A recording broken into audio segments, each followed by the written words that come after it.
damn stupid asshole. Can't you see we've got a situation here? I just love that combination of words. I ain't never seen no hero with his ass in the air like that. Oh my God.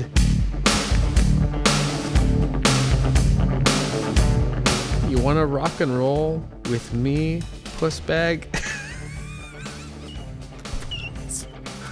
Puss bag. Puss bag.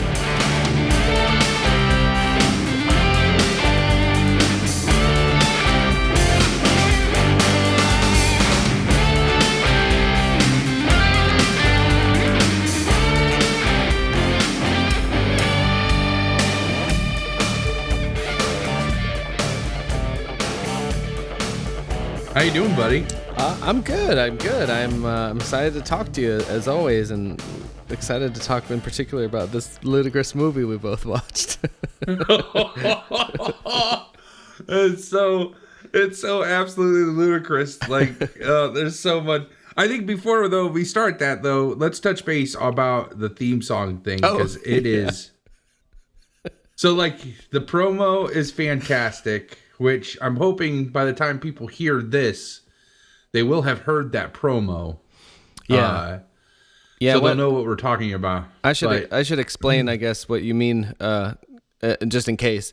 So, Palmer and I have been going back and forth about the theme song, wanting to be like a Stan Bush or 80s type action.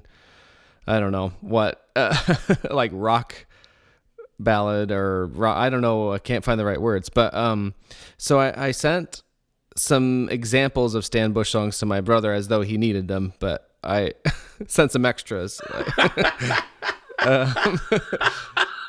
Oh, you know what though, he came up with what he did before that, because it was within minutes that I hit send on the example tracks, and that he had sent this thing back that he'd already recorded based on what I guess that car recording that I had sent you as well. Oh, that's awesome. So I had been thinking about like verses and stuff like that, and I was like, I don't know how that should go. And then it occurred to me this last time around, I made note in the last episode of a few particularly funny bits, like when you were aghast about like. It was sex crotch. Yeah. When you were a gas. Oh, go ahead. I should cut in that Ash, when I played the promo for her, Ash was like, "Oh, I remember when that was recorded." I know what night you guys recorded that episode. That's hilarious. That is amazing. Yeah. Yeah. Or sad because we just have that little amount of sex that she can she's like, "Oh, that was the last time we had sex." Well, that wasn't that long ago. Well, no, that's a long time ago. Yeah, we skipped a week. That's not cool. Yeah, no. Shit happens. I know you had a busy week though, so yeah, no. Oh, so there was that. There was when you were aghast about that I hadn't seen RoboCop. Oh yeah. Oh, and then the other one was when you were talking about musicals, and each of them, when I listened to, I was like, these are great, like moments. If we do the thing where we pull out some preview moments, these would be good ones.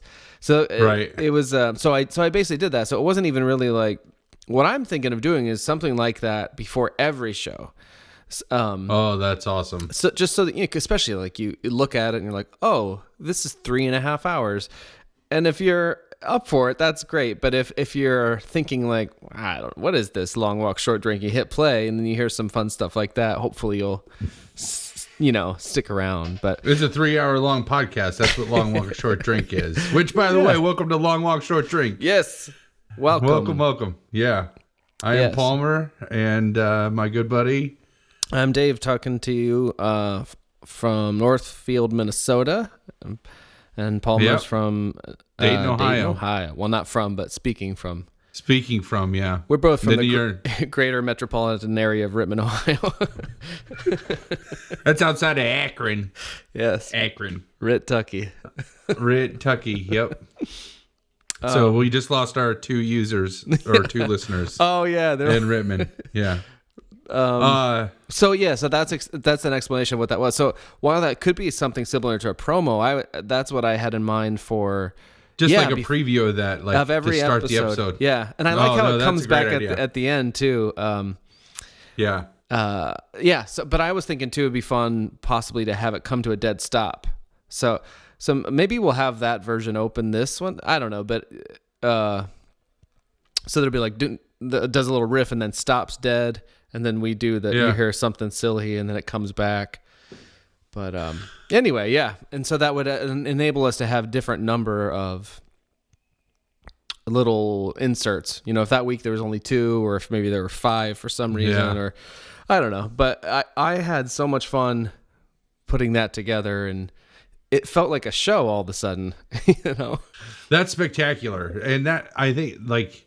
I've been thinking over the last week or so, because we didn't get to record anything last week, and I was like, man, it's like Halloween, and I'd love to do a Halloween episode, but it's like by the time now, if we do a Halloween episode, like we already have 5 episodes that we would need to put out before we'd get to the Halloween episode, and then it wouldn't be Halloween anymore. And I'm like, we got to talk to Dave about when we're going to start putting stuff up, and so that we can catch up to it and everything. And when we were at the Ingrid Michaelson concert this past weekend, which was just absolutely, it was a great concert, don't get me wrong. But it was like, it would have been Ash was very, very kind and was very like, thank you so much for like taking me to this concert and coming with me and like having a good time. But I'm sure she would have had a much better time had she taken a girlfriend with her, like another Ingrid Michaelson fan, like full-fledged fan. Like, yeah, I love Girls Chase Boys Chase Girls. Like, that song is fantastic. And she played that as her encore. So like I had to sit through I had to sit through the entire concert to hear that one song that I liked.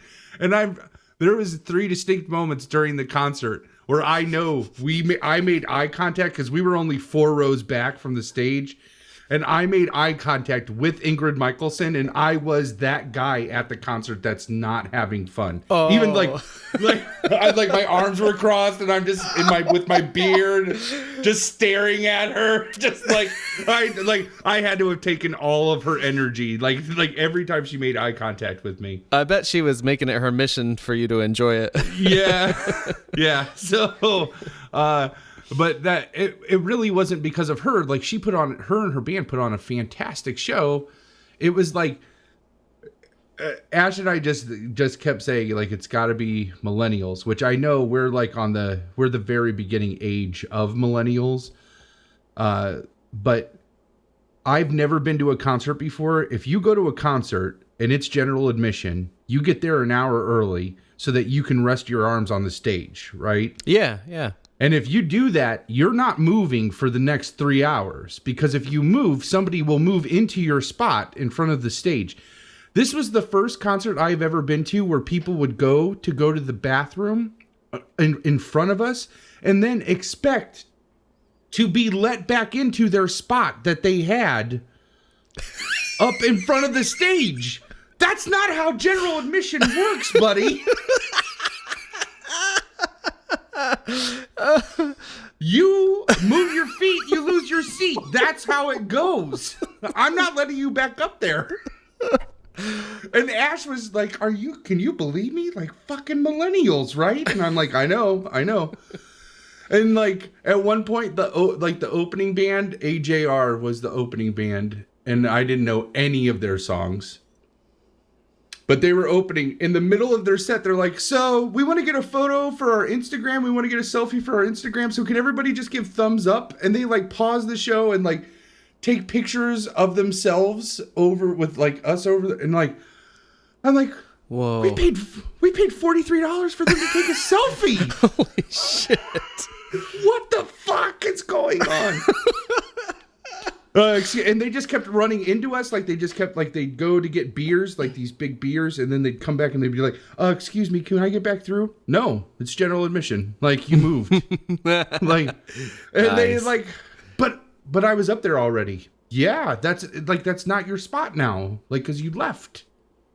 Was it an even mix of like men and women, or is it mostly women, or kind of couples? I would say probably a lot of couples. I did not see. There was definitely a large amount of women there, and like college kids and like girlfriends and stuff like that. But there was a lot of couples though too. Like there was another probably like I would say mid-40s couple that were standing right in front of us. There was a couple like right to the left of us that were really cool.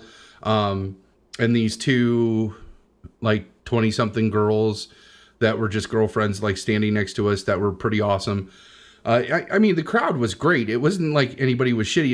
It was just so weird to see. I mean, I'm used to concerts where it's just like you fight for that spot. Like you're fighting for that spot. I remember like I went to the Weezer concert and we were up front like that because Tenacious D opened. That's why we were there. Oh, and so like Tenacious D did their set and Jimmy Eat World did their set, and then Weezer started, and it was the absolute worst. Like it was so terrible up that close that I remember just finally being like, this isn't worth it. And I turned around and I was like, if you guys just let me out, you can have my spot. Like, just let me out. And yeah, this concert, it was so weird. So was Ash able to have a good time? Or I mean, did she? Oh have a yeah, good time? she had a blast. Oh yeah, she had a blast. And like we had such a great time. Kept up appearances. Oh yeah, no, and I mean, I make it sound like I completely hated it. Like they put on a great show. It was more the people. It was so crowded. I have really bad like spatial fucking insecurity. personal bubble. What's the? Yeah, is that what it is? My fucking personal bubble. My arm length of space. Yeah, that's what he says. Needed arm length of space. Yeah, my fucking personal bubble. Yeah, no, I just like I'm for those of you who don't know me, I have to assume that the majority of our listeners are people who do know me. But for those of you that don't know me, I'm a big guy. I'm a big guy. A walking impossibility, one might say. And yeah, that's a great expression. But I would view it slightly differently, but I still like it. I always feel like I'm in the way because I'm just so big. Like just walking through doorways and sitting in chairs and all of those things. Like I'm just big when I do it. And so when I bump into people, I get insecure because I feel like it's just because I'm big that I'm bumping into them.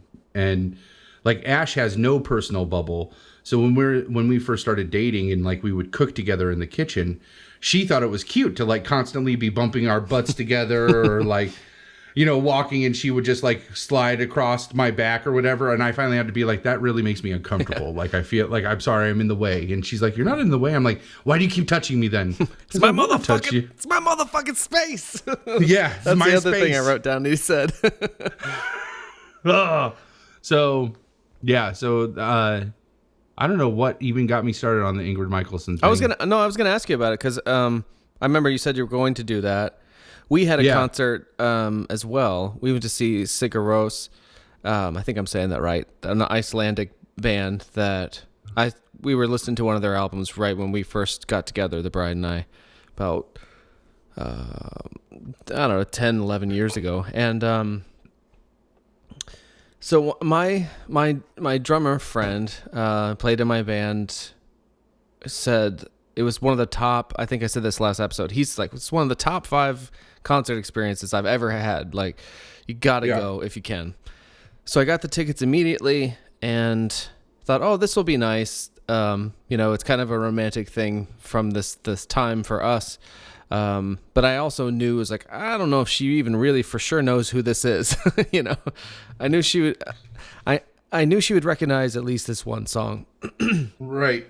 And it's not really in English. Like, it's in Icelandic which is the most, like, don't they say that's the most difficult language in the world is Icelandic? I think. Really? Oh, I hadn't heard that. I think so. But yeah. But I mean, it's really phonetic. I mean, you can enjoy it phonetically anyway. They're these sort of long, drawn out vowels and phrases and stuff. But not only that, and I actually was aware of this before, but now I had it confirmed. It's not all Icelandic. Some of it's what they term Hopelandic, which is a made-up language. So, it's one of those bands. Yeah, a little bit. And so I felt... That's a little Bjorky. Yeah. Little Bjorky. Bjorky. That's great. Yeah, and I think she's Icelandic too, right? So maybe there's something in the air over there, and they're maybe much they're just more... like, this language is so fucking hard. I'm gonna make my own up because that'll be easier to sing in. That's right. Yeah, I like that idea better. And I do like the music, but I think it might have been the evening that we had. It was similar. Like, it affected our experience of the concert for sure. Because we there's my favorite beer out here is called Surly. Okay. That's the brewery in St. Paul, and I really love their IPA, Furious. So, and actually, my most recent record is called The Furious Light. Nothing to do with that, but I once accidentally tried to order. It was accidentally. But I was like, oh, can I have a Furious Light from a bar? There is no such thing. Right. In a way, it's like asking for a Miller Lite, but it doesn't exist. Right. But you're right. Anyway, so I love that beer, and it's like the Great Lakes of the Great Lakes beer in Cleveland. It's like that out here. Okay. There's a similar kind of taste to them, and there's all these different flavors. And I think it was last year they opened a big brewery. Or no, they opened their brewery as a restaurant as well. So that also like Great Lakes. Yeah, but this Great one Lakes does that too. Yeah, no, that's true. But this one is huge. It's like a warehouse. It was astoundingly big with like these giant parking lots. It was like a fucking mall. It was crazy. And it had recently been featured. The food had been featured on the Food Network, some stuff like that recently. And I guess there was a golf tournament in town. Anyway, so we thought we'd just go there and have dinner and then go to the concert.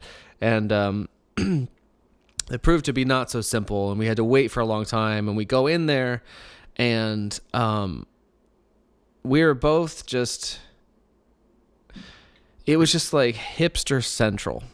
And yeah, I have trouble with hipsters.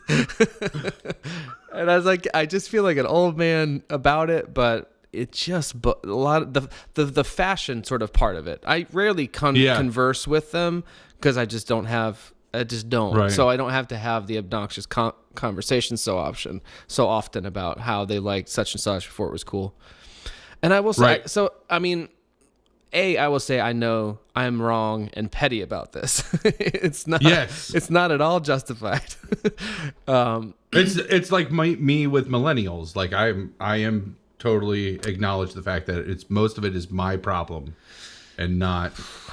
That I would say that's pretty big of us both to say that.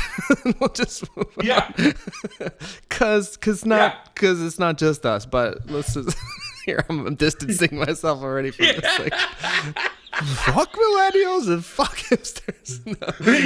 You were just like, listen, I'm not like, I know I'm being petty, and I know that this is just me. And I was like, yeah, I can totally get behind that. I mean, that's how I feel about millennials, and I know that's my problem. Wait a second now. That's a little too far. We don't have a problem. We're not the problem. We're just old. We're just old. I mean, because like hipsters for me. I'm sorry, I'm cutting out. No, your please. story. No, I don't mind at all. I think it's for the best.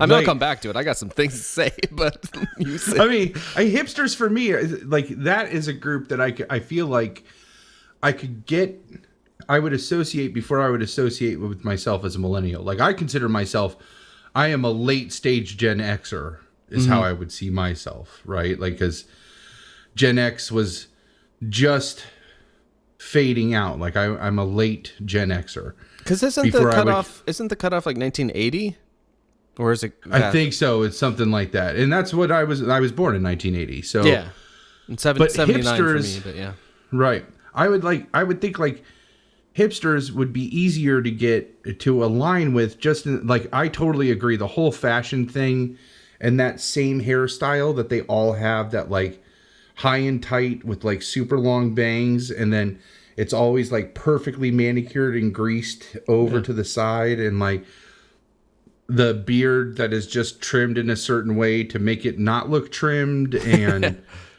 or the curled mustache. Or it's like they saw... the curled mustache thing is just like...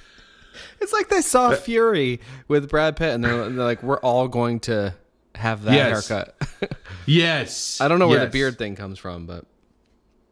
Well, that's... I mean, like, go ahead, the other things, though, I can get behind. Like PBR, I drank PBR. Like, I drank PBR before it was a big hipstery thing. Mm-hmm. And like vinyl records, I know like you listened to vinyl records when we were in high school. You listened to vinyl records. Yeah. Like, you're one of the reasons why I wanted to get into vinyl now later in life, was because you talked about how I remember this conversation. Like, you talked about like how you consider it so romantic. Like, there's something romantic about listening to one side of a record and then actually having to go in and physically like touch it and turn it over to hear the other half of the record. And like, so like I'm like, hipsters, I can kind of associate with them before millennials. So it's interesting to me to like hear you be like, fuck hipsters. Like, because like I would say like we're like original hipsters, you know, or it's interesting you say that. Yeah. And I think the thing that bothers me about it is that it doesn't feel genuine. It feels and so that's the thing where it's just like, how do I know what is and pretentious? What it is it's the meshing of hipsters with millennials together that has created this like new kind of hipster that's just like super pretentious, super judgy. I feel like too. That's another one. It's just like, oh, I can't believe you like that because everyone else.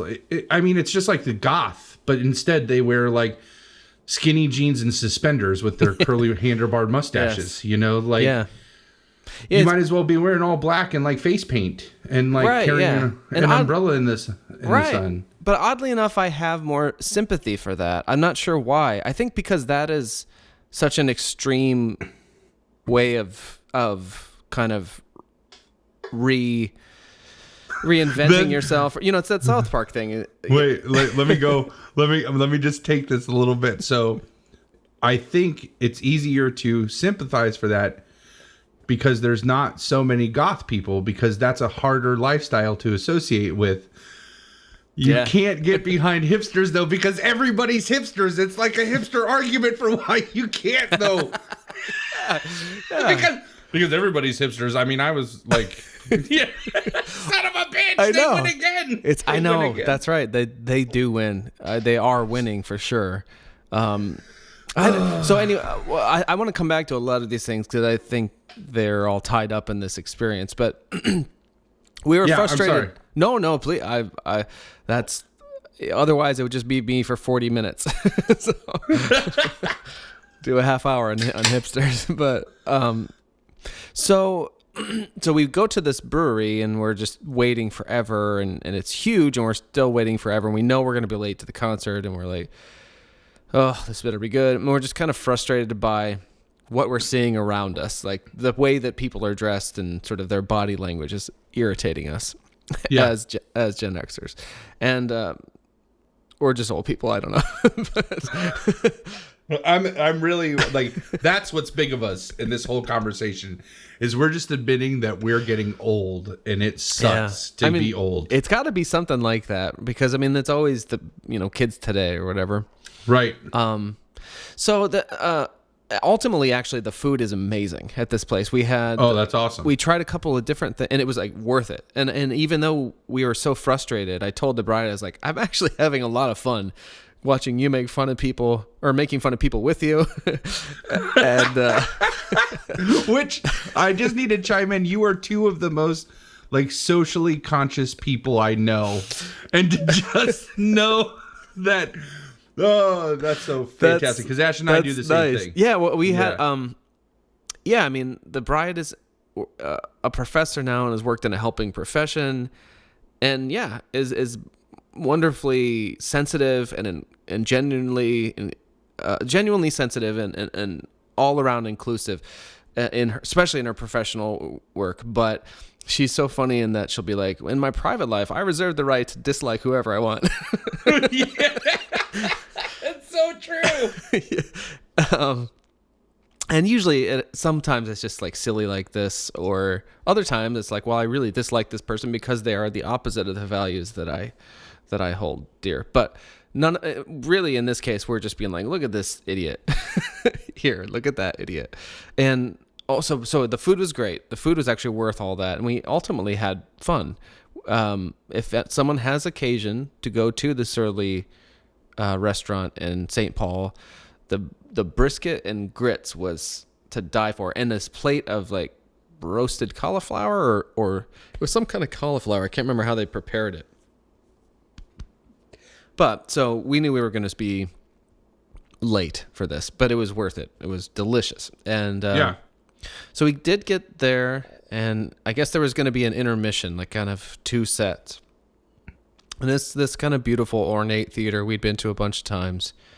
And so we got in there, and there was the end of one song and then the intermission. So the lights came up and we saw everybody. And it was like the Surly restaurant on the hipster factor. I've literally never seen so many people with that sort of that would adopt that kind of moniker probably in one place ever. And I was just so overwhelmed and infuriated by it that I couldn't enjoy anything because fuck your pomade. Yeah, it was just so what it was and what it is for me more than anything is that kind of fashion look at me, like it's a really specific crafted. Yep. It's not even like the beard stuff is disheveled. Like the sort of crafted disheveled is maybe the grunge thing that I would have been plenty a part of. But this whole thing, the look at me part of it made me crazy. I just looked at all of these people wanting to be seen, and I was like, why do I hate them for wanting to be seen? And how is that somehow different than these like the goth or the punk or something? And I guess the thing that I keep imagining, and maybe that's the same thing too. It's like one day you're one person, and the next day you get that haircut or you grow that mustache and you buy the tight flannel and skinny jeans or whatever it is, and then you're just like, I'm this guy now or this girl. And as I say it out loud, I realize how horrible it is of me to say because that's all those things. Like I think I would have more respect for the punk idea or the goth idea. I don't know why this particular one bugs me other than because I'm old. But it ruined the concert for me. No, but it ruined the concert. That's terrible. I was just like I can't associate with these people. I hate them. Yeah. And then I was like, that's horrible, dude. You don't really hate them, and we did get to hear the one song that we did know, and we left way early. We kind of left shortly thereafter. We're like, but here's the thing: if the band you're going to see is just singing in a made-up language, anyways, make up your own language on the ride home. And you don't know, you could be singing one of their songs. I suppose, right? Yeah. So I still feel kind of bad about it, and even worse now that I've said it out loud. And listen, no, it's okay, because that, like, for this little bit of judging that we're doing over, like, I have watched hipsters just like totally tear down people because they like something or because something is unique and whatever, and that haircut and skinny jeans, I just don't get it. I think it's the look at me thing that bugs me, but the kind of it seems as though there's an arrogance, and then there is that judging factor I don't like. I'm finding that I don't think it's necessarily as I get older, but as I get older, whether it's politics or whatever or religion, I find that the part of all of that stuff that really makes me cringe is anytime there becomes a them and us. Says the guy who's just talking about hipsters as though they're them. So it's probably the me and them that I hate. Right. No. but punk. Okay, so like let's break this down. So like grunt or like the goth.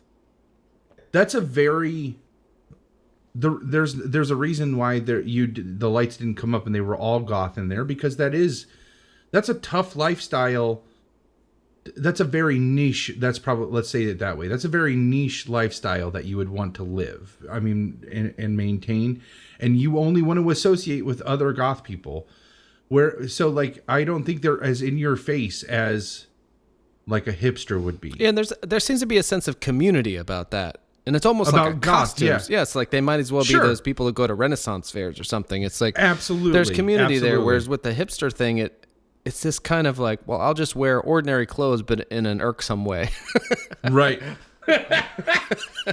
Well, and like punk, in my opinion, like that comes out of necessity based on the lifestyle that you live and that is the clothes and the hairstyles and all the things that you wear. That is counterculture fashion. Yeah. You like mohawks, like the old. When I think of punk, I think of like 80s punk with the like 3 foot tall mohawks that are like razor thin around, like over the guy's head, right? Yeah, like that mohawk.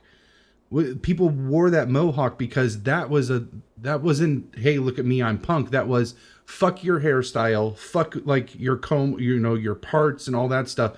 I'm going to, instead of a part down the middle of my hair, I'm just going to have hair just down the middle of my head, because fuck all of it. Yeah. Like fuck your society and everything. Yeah, it's like openly aggressive, which is maybe why I respect it more, because it is an acknowledgement of like, yeah, I'm doing this on purpose because fuck you. Right. Whereas with the hipsters, there seems to be this thing of somehow trying to just be fashionable and why fit would in. you wear your hair any other way? Because this is the cool way to wear your hair. Like, yeah. That seems more like either to fit in or somehow be exclusionary, where the punk feels more like a reaction of like this other stuff is bullshit. And I know that like the whole argument is always made, like any of those counterculture movements, they're like that stem from trying to be counterculture. As soon as they take off as a movement, they're no longer countercultural because they have created their own culture. Yeah. So that argument, so like, I'm sure there was a point in time where it was like everybody had that punk mohawk, and then it stopped being punk to have that mohawk because everybody had it. You know what I mean? And like it started being cool.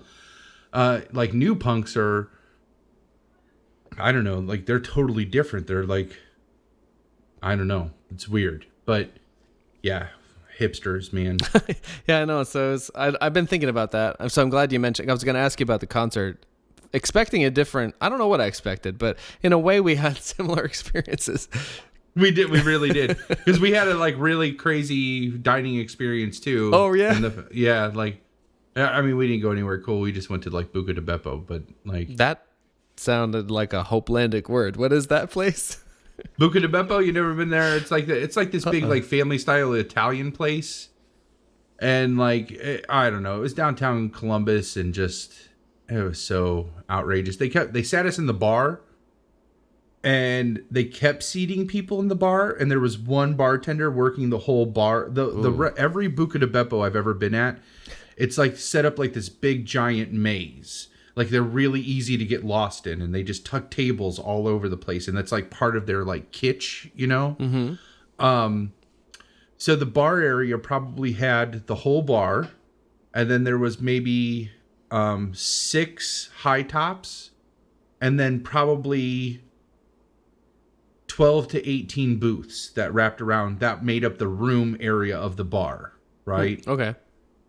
The bartender was the only person working that area.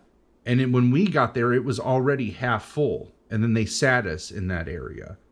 And so then this poor woman, I watched her at one point, she like took her tickets that had been spitting out for drink orders, and it was at least 3 feet long. And like each ticket was like only like, so she's all backed up on that.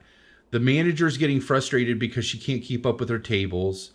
The hostesses keep sitting people in her bar area. It was just a horrendous experience because we were just constantly waiting for everything. And like, this was so funny. Like, she was so swamped. I'm fairly confident that she did this. I can't I shouldn't say that. This is all very suspicious. So like she came over finally and like we were all done eating and she was like, okay, did you guys want to get some dessert? And we were like, everything there is served family style. So you don't get like a single serving of anything. Everything's like the small serves 2 to 3 people and the large serves 6 to 8 people. Right. Okay. So like we got like a thing of fettuccine Alfredo that was enough for each of us to get seconds from, and like these little entrees that there were 3 chicken breasts on this thing that we split. And so the desserts, we didn't have any room for that, and we needed to get to the concert. So we're like, no, but we'll each take a cup of coffee. That would be great. And she's like, so no dessert? And we're like, no dessert, just a cup of coffee. And she's like, just coffee? Yep, just coffee. Okay. So then like 10 minutes later, no coffee. Oh. She comes over with our bill, and she's like, all right, you guys have a nice night. I'll take that whenever you're ready. And I'm like, okay. So I like put my credit card down to like pay for the bill. And now she's like, so no coffee? And I was like, apparently not no coffee. So she comes over and like, I was like, maybe she's going to bring it when she comes to like take the bill. And she's like, okay. So she comes and takes the bill. Does not bring coffee. No coffee. Is the coffee on the bill? No coffee on the bill. Right. So I'm like, okay, well, at least she didn't charge us for the coffee. But then when she comes back, the itemized receipt, like the one that we gave with the credit card, has the like survey, like call for whatever. She doesn't bring that back after she swiped our card. Like she left that. She like threw that away, but brought us just the credit card ones.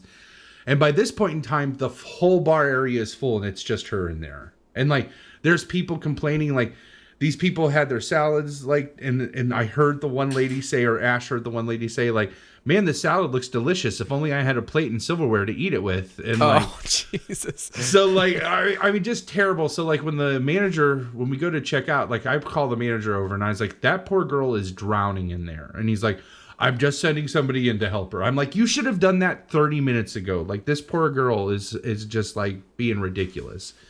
So she's spiting people on coffee. And yeah. Like, that was good of you to say, though. I mean, yeah, but it's just like, she's like, I'm not wasting my time with your coffee. That's essentially how we were treated. Like, I don't have time to get you coffee. Yeah.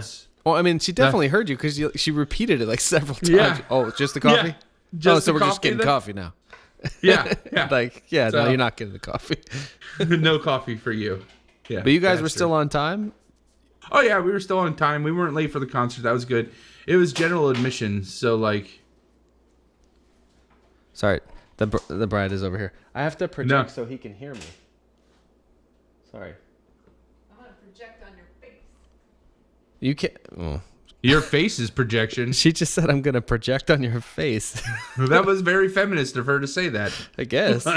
You don't get to say that. I don't know. I couldn't come up with Oh, she just said that's not a good thing. I hear her. She's projecting just fine. Palmer says you're projecting just fine. What did he say? He says he can hear you and you're projecting just fine.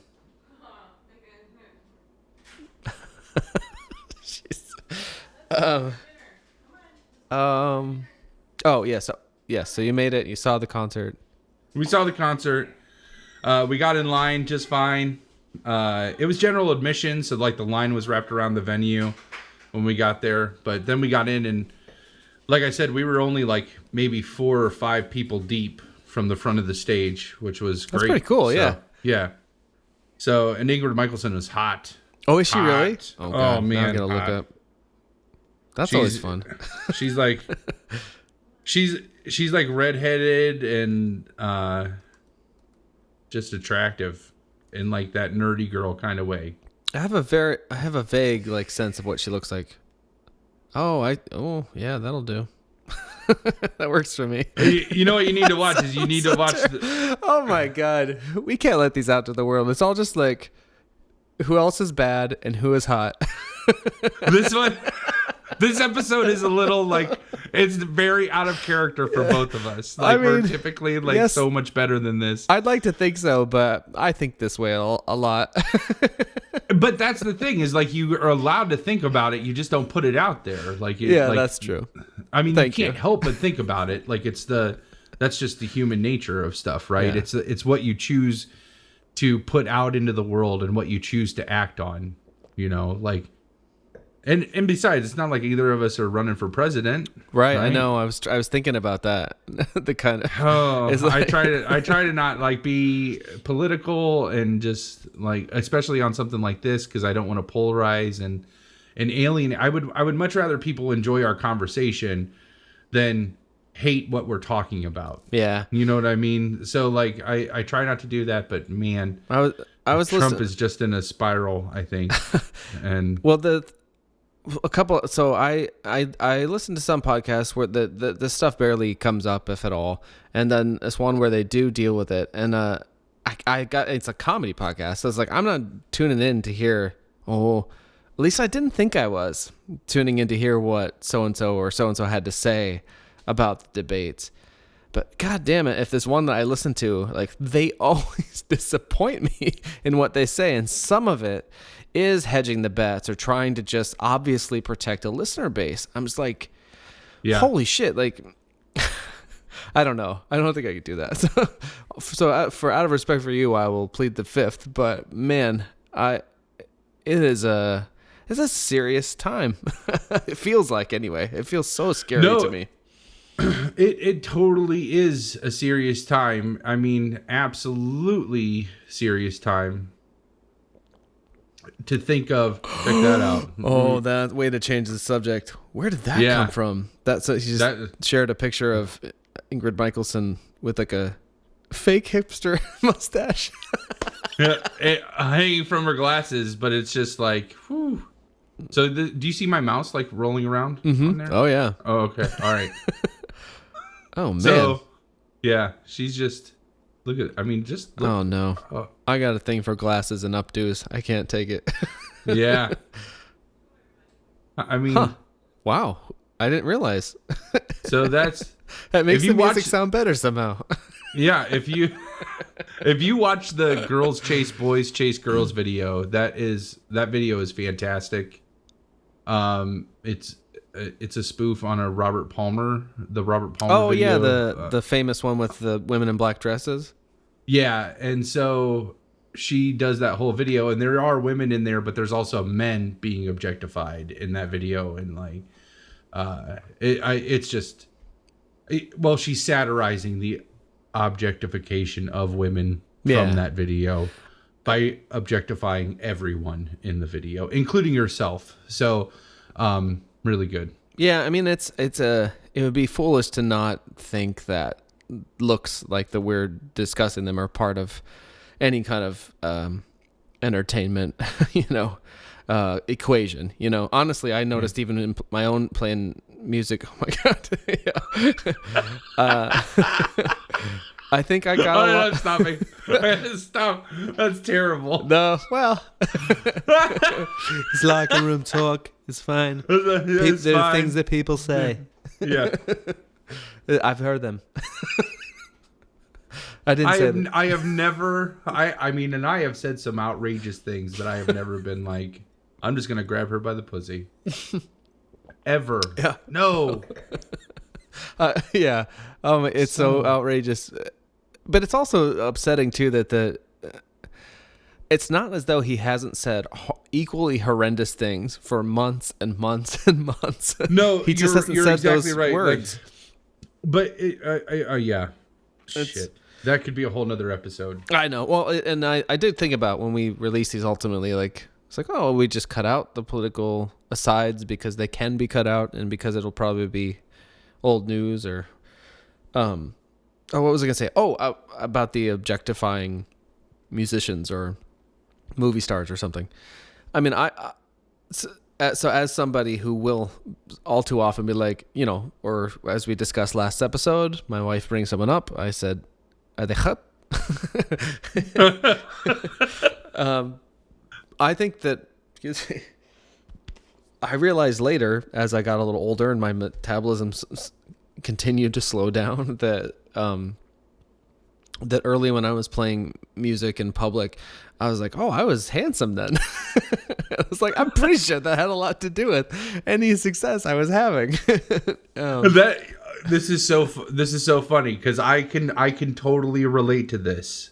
So the first school that I taught at was another online school, and there was a counselor who worked there, who we really struck it off, and like we were really good friends. She was hilarious and had a totally vulgar sense of humor like I did, and just like we got along very well. And I happened to either be listening to some of your music, or I had you up on my MySpace because Facebook wasn't around back then. Oh yes. And saw your picture. She saw your picture. She's like, I know that guy. I've been like, he used to play by Kent State all the time. And I was wow. oh yeah, I went to this is my buddy Dave. Like I went to high school with him. And she's like, shut up. And like, we realized that we were remember that shop, the little shop that you used to work at that I would fall asleep at the concerts sometimes. Oh, Susan's. I played there all the time. Yeah, it's not there with anymore. The couch. Yeah, with the asleep. That's so. But that sounds so awful. I'm such a terrible friend. It's just so funny because it's like, no, I didn't mean that at all. I fall asleep all the time. In all fairness, I fall asleep on everything, like during making movies, conversations, like movies. Is that a Larry reference? That is a fucking Larry reference. I just remembered that fucking guy. Yeah. Oh, that's a bummer. Yeah. So it's hard to be you. You get tired. Jacko gets tired, falls asleep all the time. Yeah. I was gonna say nobody gives him shit, but like, whatever. People catch shit. People fall asleep. I don't. That's right. It happens. And so, but we ended up finding out that we were at a show like before we even knew of each other and would ultimately work with each other. We were at a show at the same time. Oh wow! But her whole thing was like, I just stumbled upon him. I went there to study one time, and he was playing. And she's like, I had to go home and change my underwear. Like that's. Oh my God. Whoa, that's amazing. So I'll live off that for a while. That's what you did, buddy. She was good looking too. So like, damn it. I mean, yeah, she was an attractive young lady. Well, I'm sure I noticed because I'm a pig. Wow, that's exciting. Yeah. So she talked, and then she said she would continue to, when she would find you were coming to play there, she would go out of her way to go there just to fuck you, basically. Whoa. Like, I guarantee, like, I couldn't tell you who this is or what she looks like, but I guarantee I would have noticed her being there more than once. I always noticed that kind of thing. Yeah. A man, woman, or child. The children were never there. Right. Wow, that's exciting. Woo. So I'll be walking a little taller tomorrow. Hell yeah, man! You walk fucking tall. Walk tall. I was turning heads in 2006. You were indeed. Oh, that's fucking awesome. This integrated Michelson turned mine tonight. She's so hot. So we should soon talk about Maximum Overdrive, but I do want to ask because you said that your dad had some more tests last week, right? Oh yeah. So this is exciting stuff. I have pages of notes, by the way, for Maximum Overdrive. Oh, awesome! So do I. I like this is it's just this like scrolling. Oh wow, you typed of just like, yeah, this is easier for me than like my handwriting is so shitty, and then I would not be able to read my notes, and then I would be focusing on that instead of watching the movie. It's just quicker for me to just type, and they're just little blurbs of things. And I noticed I'm not a very good critic because all I do is point out all the shitty stuff. I think that's mostly what I did. Though there might be times where for me, like the shitty in this movie was also the things I liked about it. Or I mean, like, I was just like, this is awesome. No, there's not the only great stuff. There's great stuff in there, but my dad. Let's get that. Go back to that. So, my dad had that third biopsy, and they had been saying that, I mean, we knew when he left the hospital the last time, he would be going back in for another round of chemotherapy.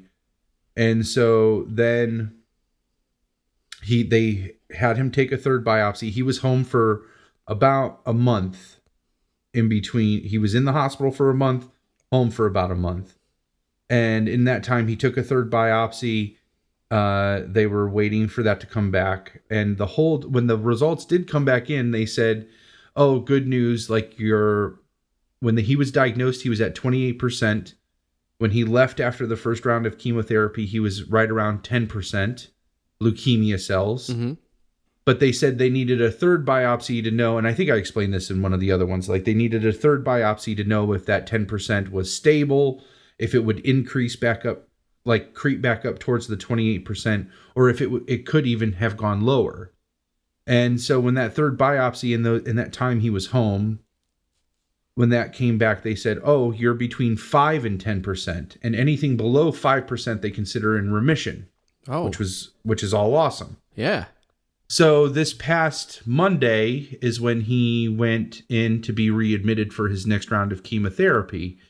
And one piece of the biopsy is a culture that takes a certain amount of days for it to come in before they can get the results of this culture. And so the last time he had talked to his doctor, that culture had not come in yet. And when he goes into the hospital this past Monday and the doctor came in, they started saying things like, congratulations, and we're so happy for you, and all this stuff. And he finally said, what are you talking about? His number actually is at 0.4%. So he is in remission. So, oh my God, that's awesome. Full remission, which is good. They're still doing, there's a special word that they said for the type of chemotherapy that he's doing, but it's outpatient. They're expecting to send him home this weekend, actually, after he does, it's a 5-day round, but he only gets treated. He gets one bag on day 1, one bag on day 3, and one bag on day 5, which the first time he did chemo, it was close to 7 days. And he was on a continuous bag the whole time. So wow. It's just a fraction of what he was getting before. So, they'll send him home to do his recovery outpatient. There's still probably every likelihood he will experience the typical flu-like side effects of chemotherapy. Probably not to the same extreme that he did this last round, but they're like, you're fantastic. Like everything's good. Everything's golden, I think. So outstanding. That's so cool. Yeah, it was so weird and just like surreal. It was just fucking awesome. So been kind of riding on that this week. So yeah, doing great. He's doing great. As great as can be expected. That's great. That's the kind of news that makes you feel like some chick said you were hot 10 years ago. yeah, but absolutely. like exponentially, like, cubed or whatever the fuck. That's a terrible terrible callback. It's actually so much better than that. Because granted, I'm still taking it with a grain of salt. Because my dad and stepmom are really bad at, they just hear what they want to hear and then they fill in the blanks with the rest. And so like I had to say to my stepmom like multiple times, like the doctor used the word remission, right? And yes, he said remission. I was like, okay. But there's still a part of my brain that's like, I want to hear a doctor say that before like I'm 100% committed to it. It's like the smoking thing, like I wanted to wait. For the majority of the time I have not been smoking, I still am like, don't say I quit. Like I haven't quit. I just haven't smoked in this long. You know what I mean? Yeah. That makes sense. Like I could cave at any minute. So well, where are you at? What are your numbers? I hit 3 digits today. I am at 100 days. Oh, let's cheers to that. Do you got something? Yeah, I got something right here. Okay. Of course I got something. I got my hipster beer. But I can vouch for that. You've always drunk that, which is the most hipster thing to say, but it's true. Yeah. Yours is not really, it's not like a tall boy. I drank PBR before it was cool to drink PBR. Yeah, and I hate tall boys because they get warm. Like, yeah, fuck that. Fuck that, but cheers to the other. Oh man. 100 days. 100 days. How many do you have the thing? Can you tell me some of the vitals like you earned back? I finally have saved over $500 by not smoking. $513 actually. What are you gonna do with that loot? It's literally non-existent in my account. It's like my budget has already swallowed. That's actually was one of the larger motivations for quitting smoking. Was I broke down our budget and like actually filled out a spreadsheet and like to see where our money was going, and I came to the conclusion that I could not afford to smoke. Like, holy shit! Oh, I guess that'll do it. But that's a bummer for a vice. Yeah. Oh, yeah. Absolutely. So there was that, and my budget has already swallowed up that $513. According to the app, I have earned back 7 days of my life, which is good. Get a lot done in 7 days. Yep. My cravings are in the yellow, which is good. They're no longer code orange. There is still days though where it's just like it's all I can fucking think about. And like, God, you know what I mean? Terrible. Like, and yeah. So I have not smoked though. This is still the most impressive one to me. I have not smoked 1,710 cigarettes since I quit. Yeah, that does sound pretty cool. Yeah. We got the 7 days, but then we hear the 1,000. Yeah, like I mean, just 1,700. I would have consumed 1,700 cigarettes in that time. Like that, I didn't even think I smoked that much, but that to me in like 100 days, like that sounds like that's a ridiculous amount, you know? Yeah, it's so. Well, congratulations. That's 100 days. Any days. I mean but that's a nice milestone. It is. So yeah, the next big update would probably be when I hit 6 months. So when that says 180, like that would be a big one. And then the year. I think if I hit a year, I think I could really be confident when I say I quit smoking. Like I haven't done this in a year, you know. It's almost easy to say like you don't do something if you've gone a year not doing it. So that's especially something that you did every day. Yeah, that's there's an American Indian thing about I'm gonna butcher this. Well, it's not especially complicated, at least in the way that I understand it. But I think it's like I don't know if it's the grieving process or sort of all. We'll just use the grieving process as an example. But they say. So there's something about that year. I don't know that they say a year, but it takes, a full round of seasons to experience all those seasons without that thing or person. Yeah. So maybe, so you quit right before we saw you. So in, what month was that? It was, was it August or September or July? July. Yeah. Okay, yeah, so that was the first week that I was not smoking. I know. I thought that was such an interesting choice of like, let's go on this long vacation road trip, and I'll quit this thing that will be really hard to do. Yeah, well, and you know what's funny? So there was two trains of thought on that. The first one is David Sedaris's book, where he quit smoking, and the whole book centers around him quitting smoking.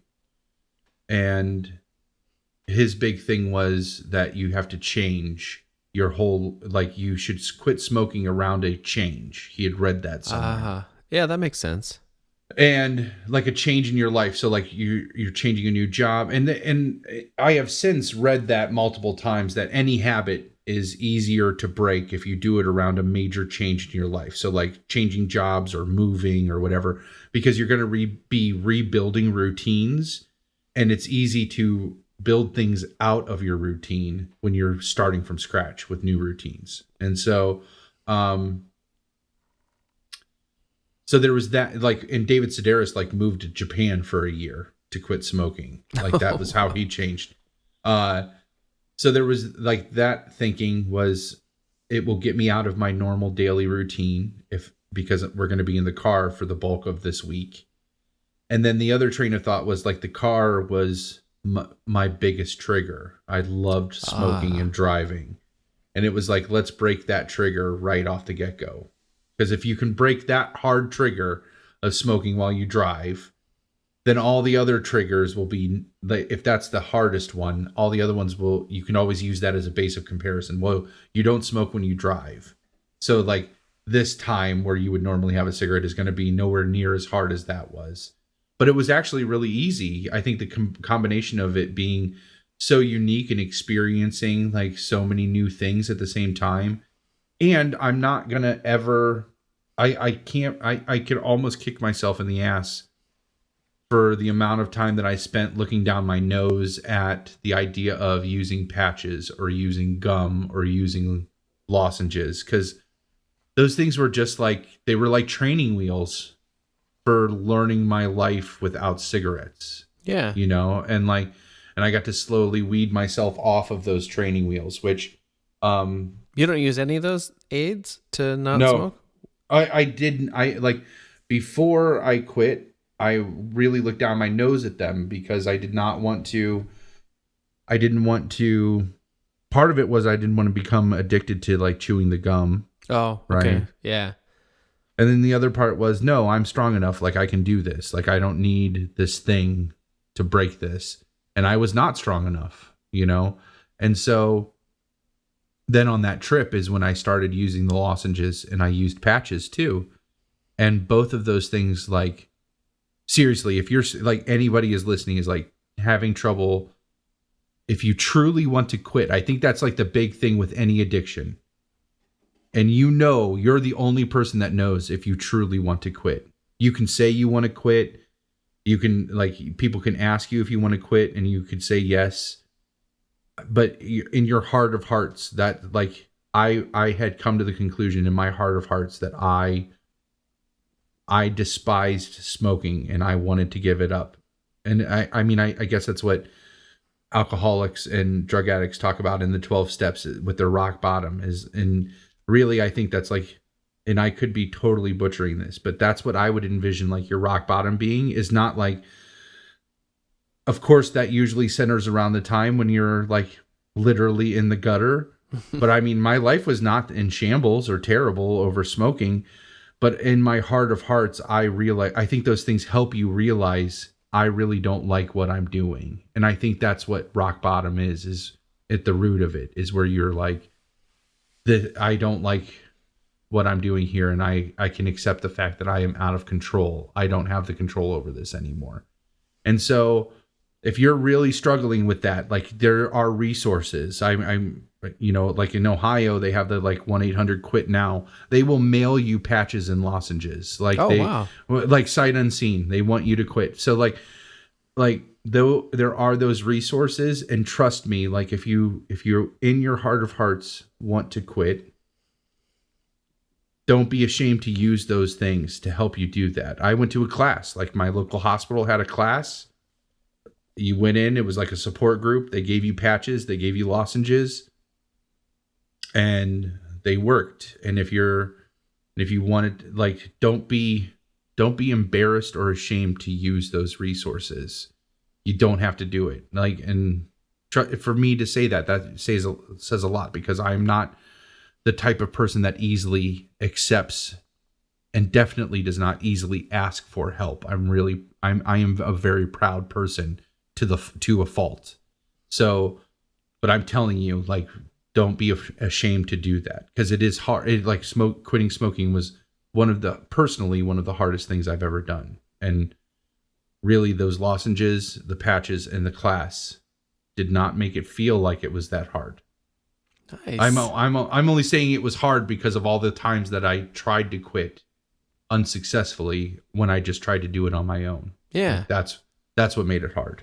So that's excellent. I think you did some good there, sir. Well, both for yourself and for anyone who stumbles across this. Yeah, I hope so. Like, I didn't know you felt that way about the AIDS or whatever. That's pretty badass.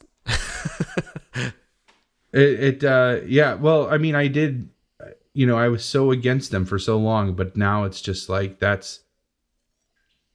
I could not imagine. Like, I can't imagine. I was not able to be successful quitting without those things. So I think, like, swallow your pride. Look in the heart of your heart of hearts. If you truly hate and you're the only one that knows that, don't be afraid to use resources to help you do that. Like, just go seek them out. They're there. So nice. Let's talk about this terrible fucking 80s movie. That's just not so terrible. But it's awesomely. How did I say it in the text? It's like awesomely terrible. So, like yeah, that's fair. It's it's like a Mystery Science Theater 3000 movie. Like that. It's like that. To me, it's like that type of movie that you would see on Mystery Science Theater 3000. Like, you know that show? Oh yeah. No, I was just trying to decide how I felt about that statement. When did you first see this movie? I have a distinct memory as a child. We should say what it is, I suppose. Just okay, yeah. We're talking about. Let's give it a good intro, because this is going to probably wrap up the episode. So. And is this? I mean, do we call this a Stephen King corner or? This is definitely a Stephen King corner. Yeah, because I think this is. I'm sure we'll be talking about what we're listening to now or reading right now by Stephen King, and. I'm all of that's going to tie into. I know I have connections to this movie, to what I'm listening to right now by Stephen King. But this is definitely Stephen King corner. So this is where the soundbite that you're about to hear is taken from this movie. So, yeah. Here we go. Right. Honey, come on over here, sugar buns. This machine just called me an asshole.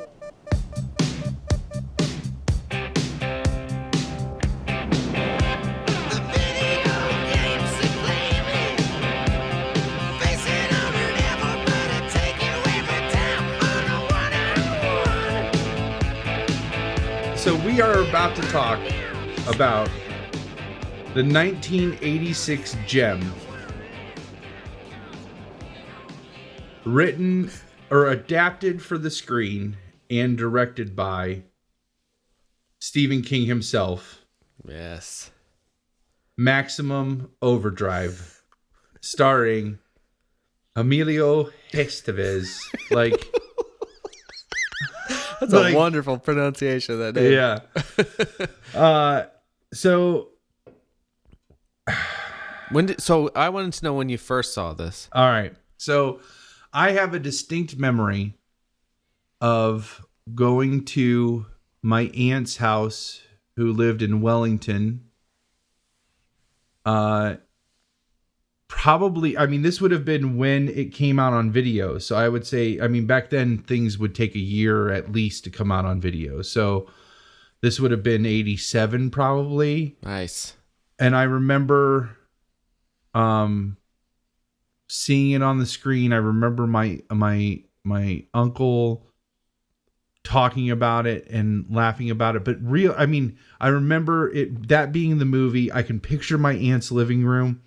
But then the only other thing that I can imagine there's two images that I can remember from that, and that's the semi truck, like the main truck with the Green Goblin truck. Green Goblin truck, yeah, the toy truck, and the waitress screaming, "We made you," and then getting shot by the machine gun.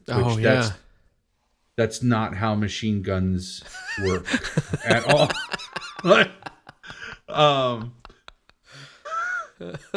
In the sense that like there was no mechanics that should have allowed that machine gun to spin around. There's no machine for the comet. I actually, one of my notes, this is a good segue into one of my notes, is it says a person with a modicum knowledge of how mechanical devices and simple machines work should be insulted at how some of these machines were able to function. And then the example that I gave, so that machine gun with no mechanics in it spinning around on its own is one. But like the pressurized soda machine that kills the softball coach, like there's nothing in a soda. It's gravity causes the soda to fall out of the machine like that. There's nothing that, it's not like there's a mechanic in there that causes that soda to be like, I'm just going to lightly throw it out of the soda machine, right, until until the Earth passes through the tail of this comet, and then I'm like, "Fuck you, humanity! Fastball, fastball, fastball." You know, like that's not how machines work. That's just not how they work. And so that's amazing. I had not thought of that at all. I just accepted those things at face value. And that, I'm assuming, is what Stephen King was hoping for. But it's just no. Like there's no soda throwing arm in a soda machine that just gives you like lobs them normally until it gets pissed, and then it's like, nope, 90-mile-an-hour fastball right to the head. So it just occurred to me that that someone listening might not know the premise of the movie, so we should probably set that up. I know that happens to me a lot, where I hear about these movies that I was maybe aware of or not, and then based on a discussion like this, I'll go finally check it out. And the title card does a great job of setting it up. So like, oh yeah, do you have that? Or I do. I don't have the title card. I can give I'll paraphrase, or if you want to paraphrase. No, please. I can't remember. I have written down June 19th, 1987. That was my only note for that screen. So the Earth passes through the tail of a comet that had passed close to Earth, and that because they try to cut to the exposition in the movie a couple times, where it takes place in South Carolina, and there's almost like the aurora borealis every night, and that's the tail of the comet that the Earth its orbit is passing through this tail, and it's never outright explained, but I would assume somewhere in there is like whatever the radiation is happening from this comet is causing the mechanical devices to all become sentient, and it's not just enough that they're sentient; they are also bloodthirsty and despise humanity. And then the last title card at the end says something about there was a UFO that was shot down by a Russian satellite. Because Emilio has that scene where he's like looking at the blisters on his hands from pumping gas for an hour, right. And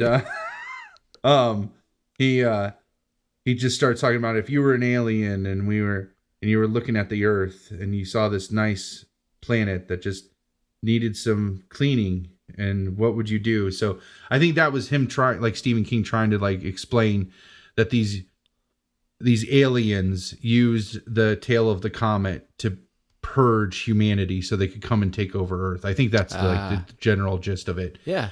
But there's a small group of rednecks that get trapped at a truck stop at a truck stop by these sentient semis who are just like circling the truck stop and hold them hostage essentially for a day and a half, and their exploits over that day and a half and how they survive this until the Earth passes back out of the tail of the comet. Perfect. Yes. Was that a good synopsis? Yeah, excellent. I'm horrible at that kind of thing. Spoiler laden synopsis. Yeah. So just so you guys know, you won't have to watch this movie. Probably by the time we're done, you'll know everything, all the ins and outs. So, but definitely still go see it. Even though we're going to spoil the hell out of it, this movie is totally worth watching. It's so fantastic. It's fantastic, and it's fantastically wrong in all the right ways. Oh, that is excellently said. Yes. Yeah. It is. Oh, is it so here's my spin on it.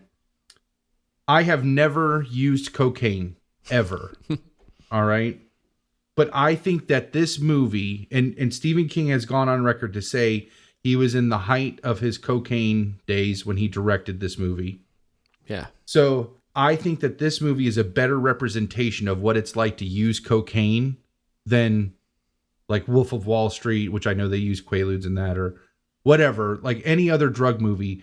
I really think that this is what it would be like to be on cocaine, because it's just so disjointed and just it's imagery, and there's no real for such a brilliant storyteller, that it's really lacking on story. Yeah. Right? Like, yeah. Other than the forced like romantic interest between the two leads, like that's just like that was the thing eventually I gave up on. I think the other thing I suppose we haven't mentioned that I wanted to was that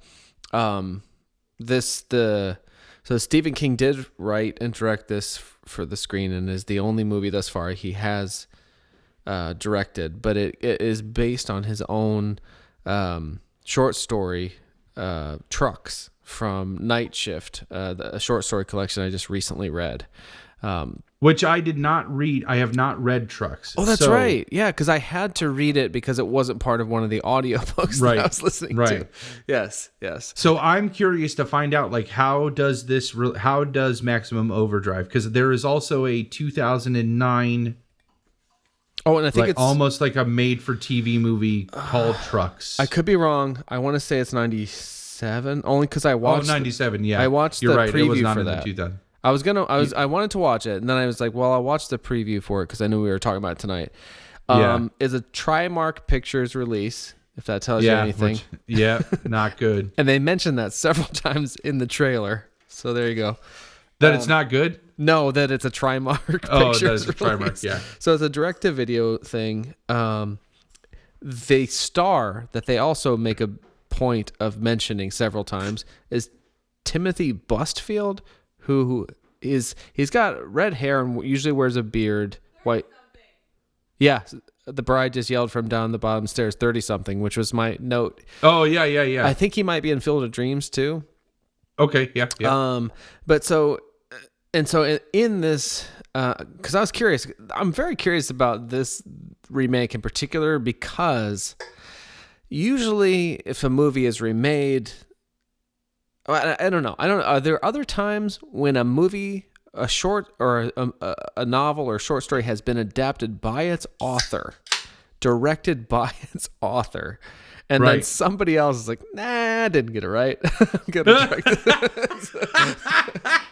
It's just, man, that Stephen King didn't know what the fuck he was talking about when he adapted his own story. Right, exactly. It's kind of interesting in that way. So I was fascinated by this adaptation enough. But that's my question is, like, so you read Trucks. Mm-hmm.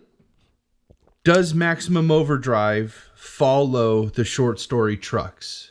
Like, I would say, yeah, in as much as, because the thing with these short stories, so for anyone I don't know why you would tune into this episode prior to the others or whatever, but both Palmer and I have been working our way through Stephen King's catalog, mostly in audiobooks, in order. He's been doing it for 3 years. I've been doing it for a few months. And reading Night Shift, this, I think, 1978 collection of short stories, has among it Children of the Corn. So I recently watched that movie. And then now, I think that's the only other one that's been made into, the Lawnmower Man, but I just read today that he sued to get his name disassociated with that. Because they just used the name. And like they didn't. I'm pretty sure the Lawnmower Man, the story, and so you've read this. So I did. That's another one I had to read. No, that one is an audio one. But that's the one where the guy like actually eats the grass, right? Yeah, like, isn't that what he does? Like, yeah, and it's like, it's so gross. That movie is that story is disturbing because he talks about like the grass like dripping from his like. Yeah, and he's like naked. I remember. And he's naked and he just that.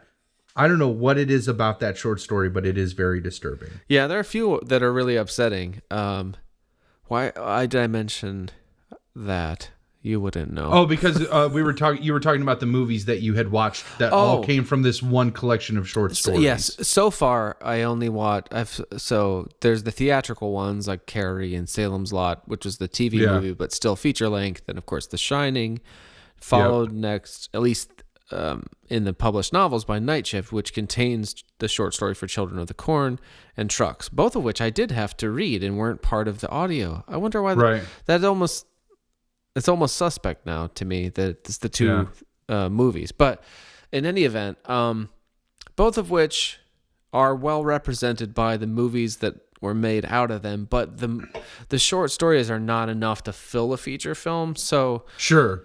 So I think in that sense, I beg to differ though with Maximum Overdrive, and I'll get back to that. There's don't want not to too interrupt, much more. There's only like in that one. There's only I have gone through enough Stephen King short stories that this is one thing that I think Maximum Overdrive totally nails. His short stories have a totally different feel to me. Even like his very deep ones or his very like horrific short stories, they have this like camp to all of his short stories. Just have this like romp, like they just feel fun. You know what I mean? Like he just wanted to. I'm new to them, so And I feel like this movie totally nailed what it's like to read a Stephen King short story. Like it's got. I think because he does so much exposition in his full novels, especially later on in his career, where like, you know, things are just like 1,200 pages long. I'm on The Stand right now. I'm like 20 chapters into The Stand, and I'm starting to have trouble following certain things. Yeah, and like his short stories though are just like, these are the funnest parts for him. That's how it made it into the short story, you know? And I feel like this movie really encapsulates that, where you get this what it feels like to read a Stephen King short story. So what was that? Oh, sorry. Oh no, you're fine. I texted the bride that she was cute when she was sneering at me, and then she she says, "You're loud and you're nerding." So I'm out not on the porch tonight because it's pretty cold here in Minnesota today. Oh yeah, I believe that. It's getting colder in Ohio too. So yeah, it just, that's the first that's the first of many praises I'm going to give this movie. That's great. I love for all the talk of it being bad that it's full of praise, because it is such a, I don't know, you had contextualized it for me in that thing of like him being coked out. I think so on IMDb, I had that up. He says Stephen King, being a former cocaine addict, later admitted that he was, quote, coked out of my mind the entire time he was making the picture, and often didn't know what he was doing. Yeah. My favorite quote on the IMDb trivia page is, when asked why he hadn't directed a movie since Maximum Overdrive, Stephen King replied, "Have you seen Maximum Overdrive?" Like, that's the good. I mean, it's that. I mean, you can't sum it up any better than that. Like, and I don't know if you need to be a Stephen King fan to appreciate Maximum Overdrive. I don't think that's true. I don't even think you need to be an Emilio Estevez fan to like appreciate Maximum Overdrive. You could like Trucks or 80s movies. Yeah, or 80s. Like but it's a weird 80s movie. Like, I will give you, there is like 80s tropes in it. Definitely. The Lisa Simpson, the girl, the woman that does the voice for Lisa Simpson is in there. Yeah. Which I found, this is a little factoid here. A year before this movie was made, she played a preteen in The Legend of Billie Jean. And a year later, she plays a newlywed. That's how how ageless this woman is. I know. Right? Like, yeah. Like, and same voice, same everything, but it's a weird 80s movie. It's got first off, instead of like a fake rock score, like a lot of 80s movies have, like it, like he's like, no, I'm going right to the top. AC/DC, like, we're gonna have AC/DC do all the music for this. Yeah. He even offered to have them be in the movie, but they denied. Really? They didn't want to be in the movie. Yeah. I didn't know that was coming. So when that happened, and it is like, that's the first scene, the thing that we looked up that is the theme for our Stephen King corner, and like, you know, that whole thing of like, "Honey, buddy, come here." This machine called me an asshole. That's like in the first minute. And he totally does the Stephen King. You'll hear this if you have not heard Stephen King narrate one of his books yet. You get this a lot more. You'll definitely hear it now that I'm going to point it out. It's like one of those, once you hear it, you can't unhear it. But that this machine just called me an asshole. He really does it, where he forces a lot of his pronunciation out of his nose. So it's not this machine just called me an asshole. He's like, this machine just called me an asshole. Yeah, like, and it's like all coming out. There's something he it's does like coming with his out L's of his too. Yeah, There's- and I can't even imitate it. It's distinct. when you hear Needful Things is a really like that's one of the best ones that he narrates. That he reads the book for Needful Things, and it's one of those things. It's like the Donald Trump sniff. It's like once you hear it the first time, you can't you just hear it in everything that he does. Yeah. And so, but this machine just hold me in asshole, and it's like all out of his nose. Yeah, and that's right up front, and then AC/DC kicks in, and I'm just like, what? This one clip that I've seen in this movie is right up front, and then it's scored by AC/DC, and they have the logo. I'm like, holy shit. yeah, like on the van, and like oh yeah, and it's on the van. That's right. Like to kind of get back to like the like that's not how machines work. Like how would a machine do that? I thought it was really weird how they picked and choose which machines became sentient, right? Oh. So like there's all those cars are on that like drawbridge, right? Mm-hmm. The raising bridge. What are those called? Is it like? Oh, I don't know. That yeah. You know what I'm talking about? They raise anybody listening. They like raise up to let boats pass under them. That kind of bridge, like that raising bridge. The internet can chime in and correct us. All these cars are parked on that. This is the first real machine, the first real Havoc that you see the asshole thing, and you see like all this other stuff, and like at the like up to that point, it's just kind of funny. But there's a traffic jam on one of those bridges in South Carolina. It comes to life and raises with like full of cars. Here's the thing. Why were none of those cars on the bridge sentient and come off the bridge before? like he really took some gratuities on what like when and where the machines became sentient. Here's the other one.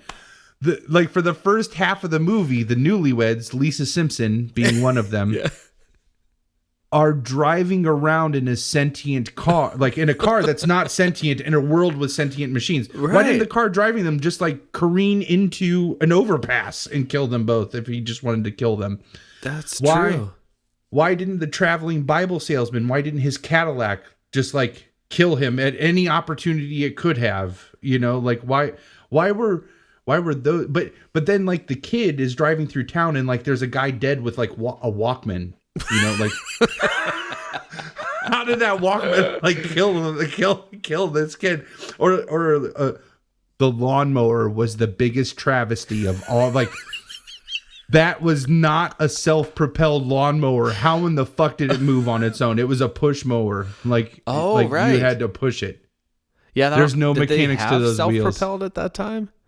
Oh, I'm sure they did, but it was not one. There was no. It's interesting. It spreads more like the disease or flu or whatever in the stand than what should be if it were from some kind of alien type thing, just like an on-off switch. Like either everything was haywire or nothing. Was haywire. Or nothing was haywire. So it's just like, and that's the thing that really. I guess this would be the alien element at the end is like. Here's another one of my notes that I wrote that I find absolutely hysterical. The machines have absolutely no sense of self-preservation. Like they have no problems destroying themselves trying to kill humans, right? But they can grasp psychological warfare, Morse code, and comedic timing. Why? But they have no idea of like self-preservation. It just blows my mind. Like, that's so funny. None of these things occur to me. This is why it's important to do things in pairs and have someone who complements your thinking. I'm leafing through the Night Shift book here that I have. Is mine a? It can't be a first printing. I also thought it was funny how like in the first while you're looking through that, there is almost a direct Psycho ripoff in the sound, the like. Oh yeah, sound. Yeah, like, absolutely. But it's the vocalist from AC/DC going singing it, and so the music. But like it totally dies off in the movie. Like it's only in that like in the first round of killing, and then it shows up one more time later on in the movie. But all the other times that people get killed by machines, it stopped. Like in the middle of the movie, it doesn't happen. Yeah, it's like Stephen King would like forgot about it. Like I want that to happen on all of them. And then he was like, you know what? We've edited like 5 scenes or like 40 minutes of the movie so far, and we haven't used that sound again. Let's put it in on this one right here. And it's like every time, not at all. This one last time, and then that's it with the like yeah. And I just always thought as someone who eventually found my own natural singing voice, or as close to it as I've come so far, I was always, I grew up imitating singers and stuff. I was the most fascinating singing voice to me in rock is the guy that sings for AC/DC. Like, at what point? Yeah. Because there's no way he talks. I mean, maybe he does, I guess. I haven't heard him talk. But when do you stumble upon that? But in all fairness, like Bon Scott, that is Bon Scott's sound. Right. And he died. And the other singer adopted it, right? And the other sign is like kind of doing Bon Scott's sound. Yeah. Which, he did, like, it is different than Bon Scott now, but they hired him because he could imitate Bon Scott and imitate that sound. Like the Filipino guy that does Journey. Yes, exactly. 100%. So, like, yeah, it is a unique sound. I can't imagine can you imagine auditioning for a band and you're like, running loose, and he's just like got that enunciation like at the end of the thing, and like it's so and you're just weird. like, what in the fuck? Well, that's fine. You can sing that way because I'm gonna wear this like 12-year-old boy school uniform. And do my awesome guitar solos. Like, so you sing like that, and I'm gonna rock out in this schoolboy uniform. It's pretty amazing. I mean, the whole thing, like with that kind of endeavor, is like you want to find a way to be distinct and stand out, and that's one of them. I mean, the only other voice similar to that kind of wow, what a choice for me is Barry Gibb. The BG guy who sings in that like. Oh yeah. Like, at what point do you decide that's what you're gonna do? This is gonna be my sound. Yeah. Yeah, I mean, like, how do you even hit upon that? It's so far from like the singing or the speaking voice and stuff. I can only assume humor. Like and maybe that's like the optimist in me is like they sang like that one time and people laughed, and so they were like, I'm just gonna try that again, and but then it just like grew into something where it's like, yeah, maybe I got something there. Yeah. I always heard about Steven Tyler from Aerosmith. Like, if you hear Dream On, the first however many minutes of it's only at the very end that you hear that distinctive, what we think now of the distinctive Steven Tyler kind of like high-pitched singing. He said, I remember hearing on Fresh Air talk to Terry Gross about how he was he was embarrassed about that, or he thought it wouldn't go over very well and that it would be viewed as unmasculine or something. But of course, then that's like the thing that defines him. Absolutely. But God, how do you hit upon that? And it's so perfect for that Psycho thing. That yeah. It's and that just to me like feeds into the campiness of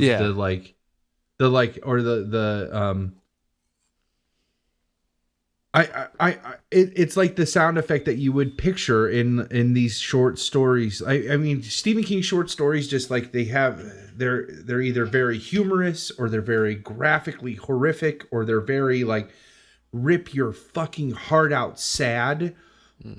But they all have like they're all raw emotions, and that sound is that's what you would picture in the death scene in one of his short stories. Like you hear that's the audio that just comes to mind to me. Like it just fits. It's perfect. Like And it's so overblown. Like you don't get a bigger rock kind of, not metal, but I think there is some of that. And in 1986 popular culture, I mean, I think that was probably perfect.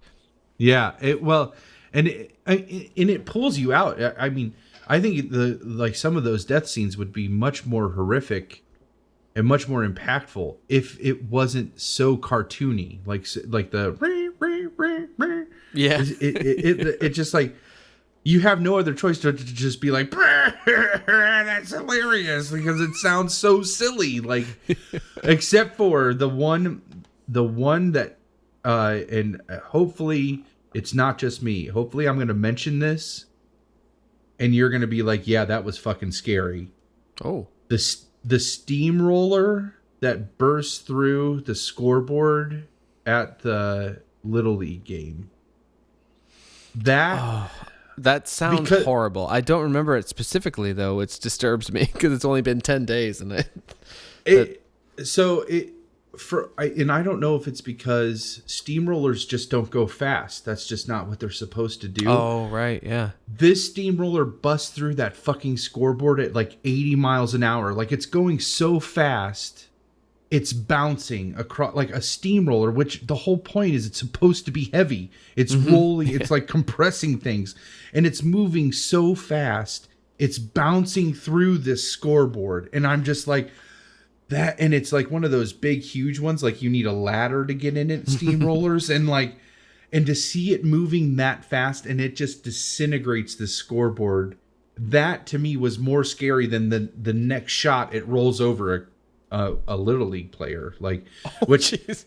Like that, and plays the like so of course I'm laughing because it's that ridiculous sound like when it does it. They actually, that's another cool IMDb trivia thing that I read on there was that shot was that it ended up, he wanted something to happen, but they did it in a way that he wanted there to be like one blood spot on the roller of the steamroller so that it kept like just like imprinting that spot on the grass as it kept driving. Oh, okay. But they overloaded it with fake blood, I guess. And so when it rolled over it just like exploded and went everywhere. And he thought it was awesome. But because it was a kid and because it was so graphic, they were like, you're going to get an NC-17. So he had to cut it short. Like they had to cut that scene short. But I thought the steamroller just bursting, I thought that was the scariest shot of the whole movie. Oh, wow. It bursting I'll have to through. take another look at that. The scoreboard I think was scarier than anything else that happens. Everything else to me was just ludicrous and hilarious. Yeah. But that one shot was like, I was like I even remember watching it now as an adult and thinking like, oh God, that's so fucking scary. Like, cause it's a steamroller should not be moving that fast. It should not be bouncing. It should not be bursting through a scoreboard at a baseball diamond. Like, so all of those things combined just make it terrifying. I was looking at the text because we were talking about, you asked me earlier like how they compared, and then this other adaptation of Trucks or whatever. So the short story is called Trucks. It's a 15-page short story in Night Shift, and so I'm just gonna read. Maybe I'll read the first paragraph just so you have a sense of like what it is. I don't think it's, as I look at it, I don't think it's worth reading the last. Because I think in some ways that's the only difference is like the scope of it and the time would be the difference for me, like having read it and watched it. So, Trucks. Who's your favorite? There's someone that you really like reading his stories, right? Do you know that person? George Guidall is one, and then Frank Muller is the other one, but Frank Muller passed away. Oh, it's okay. Frank Muller and George Guidall? Yeah, seriously, any audiobook read by either one of those guys, it's like George Guidall's voice is like an audio version of a boner. Ooh. And Frank Muller can... there could be 100 characters in a book and he'll do a different voice for everyone and remember it throughout the entirety of the book, which for Stephen King books is impressive because they're really long and there's a lot of characters. But seriously, anything either one of those guys reads. is Oh, cool. fantastic. Well, Like Frank Muller stuff is like listen to a radio drama. Oh, nice. I don't know that either of them has read one of the books I've so far listened to, because I think I'm not sure. I'll have to look, but I'm glad to know the names because I want to maybe seek those versions out. So yeah, so I've never done this before, so it's not going to be very good. But so here we go. Hooah! Hooah! Yeah. Oh, I gotta tell you, the guy's name was Snodgrass. No, sorry. Okay, here we go. Okay. Trucks. The guy's name was Snodgrass, and I could see him getting ready to do something crazy. His eyes had gotten bigger, showing lots of whites, like a dog getting ready to fight. The two kids who had come skidding into the parking lot in the old fury were trying to talk to him, but his head was cocked as though he were hearing other voices. He had a tight little potbelly encased in a good suit and was getting a little shiny in the seat. He was a salesman, and he kept his display bag close to him, like a pet dog that had gone to sleep. Oh, try the radio again, the truck driver said at the counter.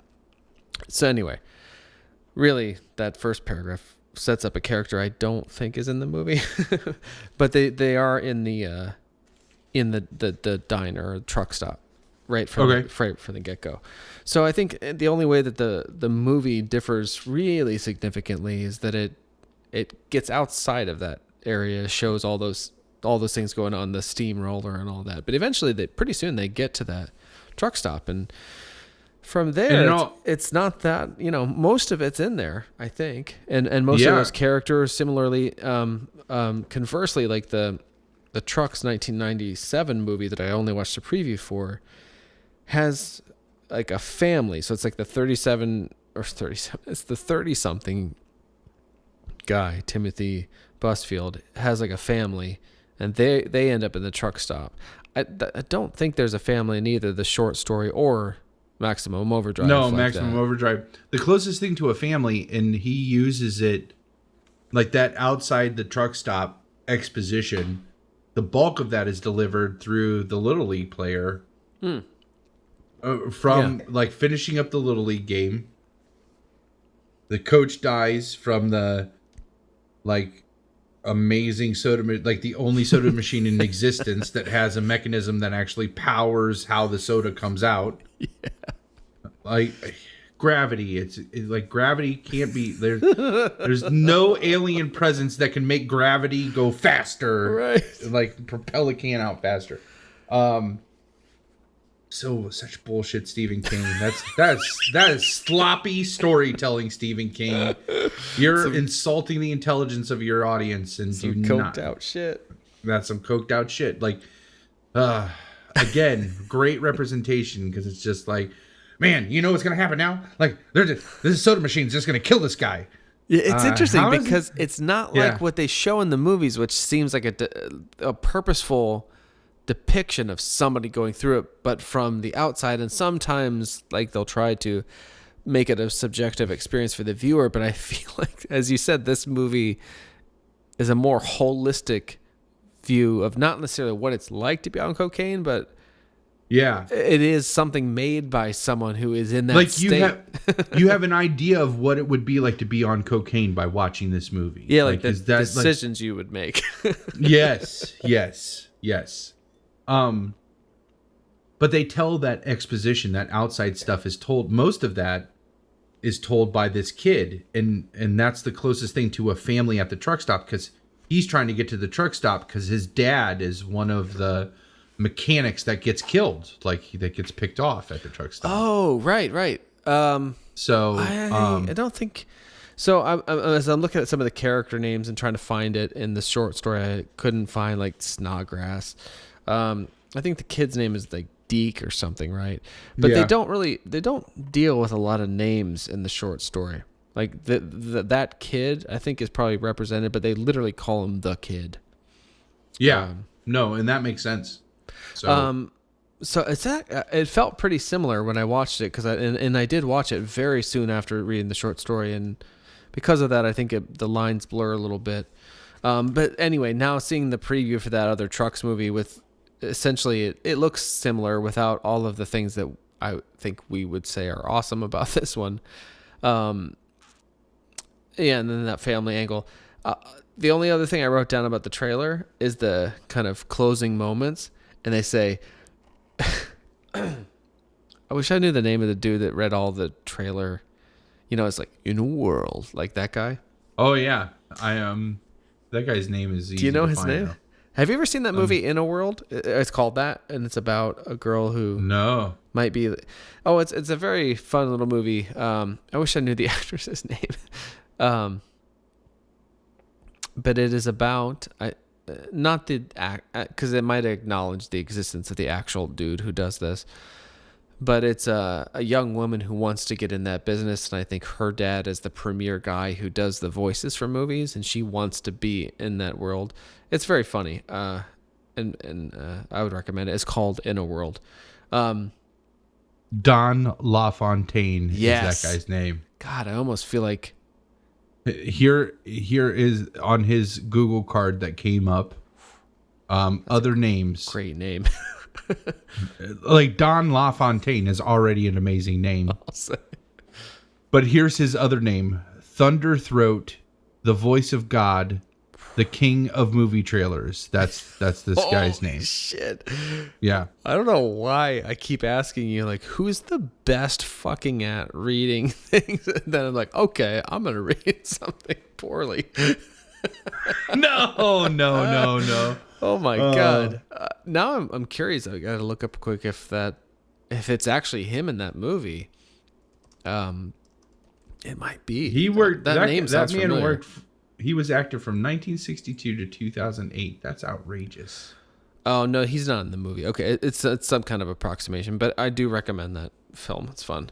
The actress is Lake Bell, which is kind of a cheesy sounding name, but she's a pretty cool chick. And she wants to live in the world Holy of the fucking shit! movie. Sorry, she wrote and directed this. I did not know that. Oh, I know who she is. I've seen her before. She's hot. Oh my God, I'm so much more impressed with this movie knowing that she wrote and directed it as well. Hot. Yeah. There's great things in there about, because I have a real problem. We talked about hipsters earlier, but I cannot abide kind of sibilant.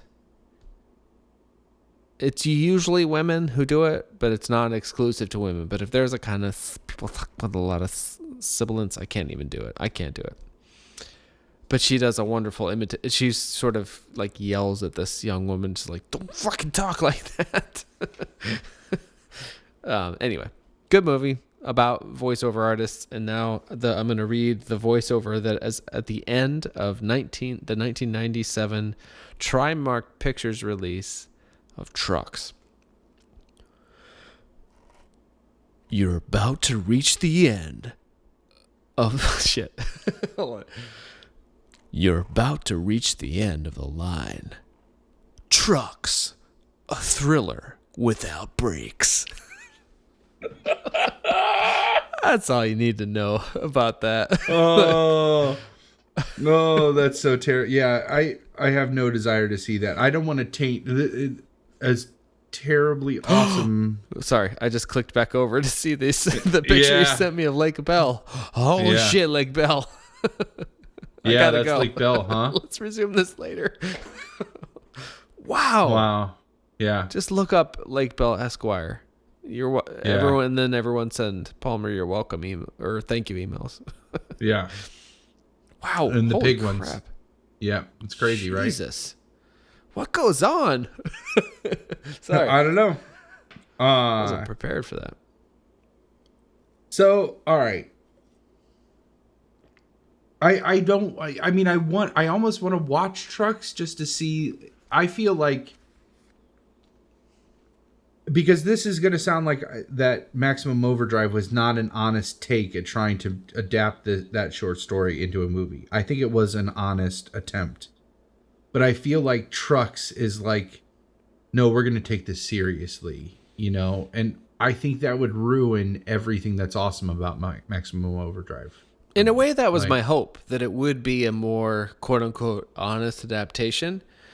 But it didn't look like that. It looked more. It was just a different kind of exploitation that did not seem more true to the book. Actually, Maximum Overdrive does seem true to the book, and honestly, I think it's it's a better title than Trucks. And to use the metaphor, it's like it's just a vehicle for this kind of idea of machines taking over. And so that's the way that it differs from the short story is like the kind of just showing other people outside of the diner and having it, and it's a 15-page story. So but remarkably, like the main beats of it are some of the things I remember of like going out to the trucks demanding the Morse code and the trucks demanding the fuel and all that's in there in the short story. Yep. I don't know if there is the couplehood.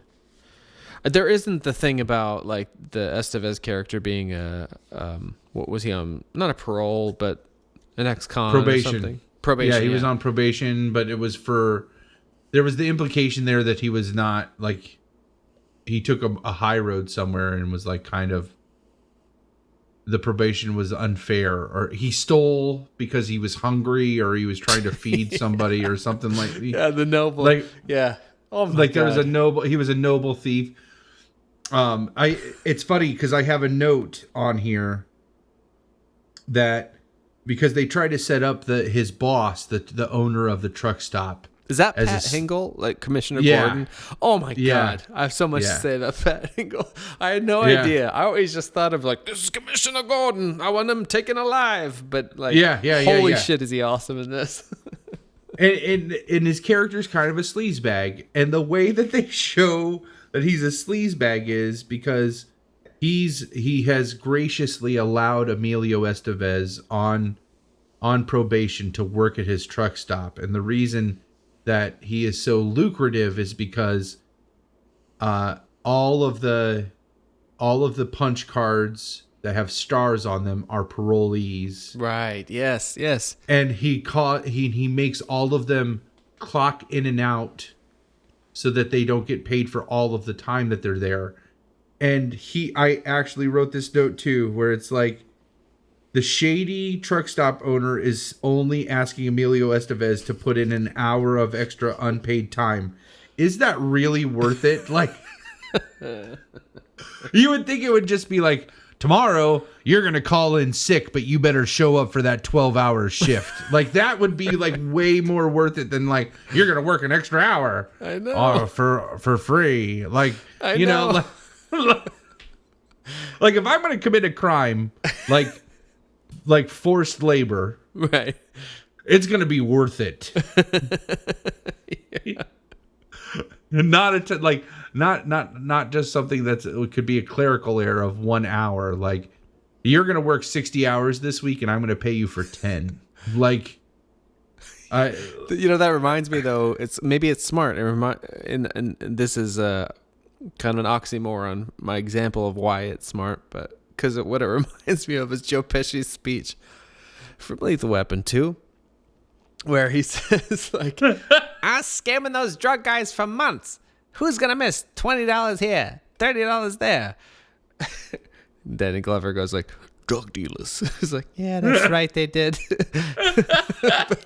but the idea is like the small increments, I guess. Yeah. I mean, I guess that's true. But no, it rings true as well, because it did seem kind of a minor infraction for Emilio Estevez's like glaring, sweaty, red-eyed. He was very You're red-eyed. One dirty son of a bitch. Yeah, he is very red-eyed in there. It's so weird. Like, there are no Emilio Estevez's in our current cinematic kind of. There isn't. Listen here, like everything's a whisper, like a growly whisper, but he's and like, just like he looks like just like this man boy, blonde, toe-headed kid in a way. Do you think that's part of the reason why he fell off? Because what does he make now? Like, he doesn't make anything, right? Like, yeah, I mean, he definitely is not kind of that movie star type thing. And that's what's so weird. He just doesn't.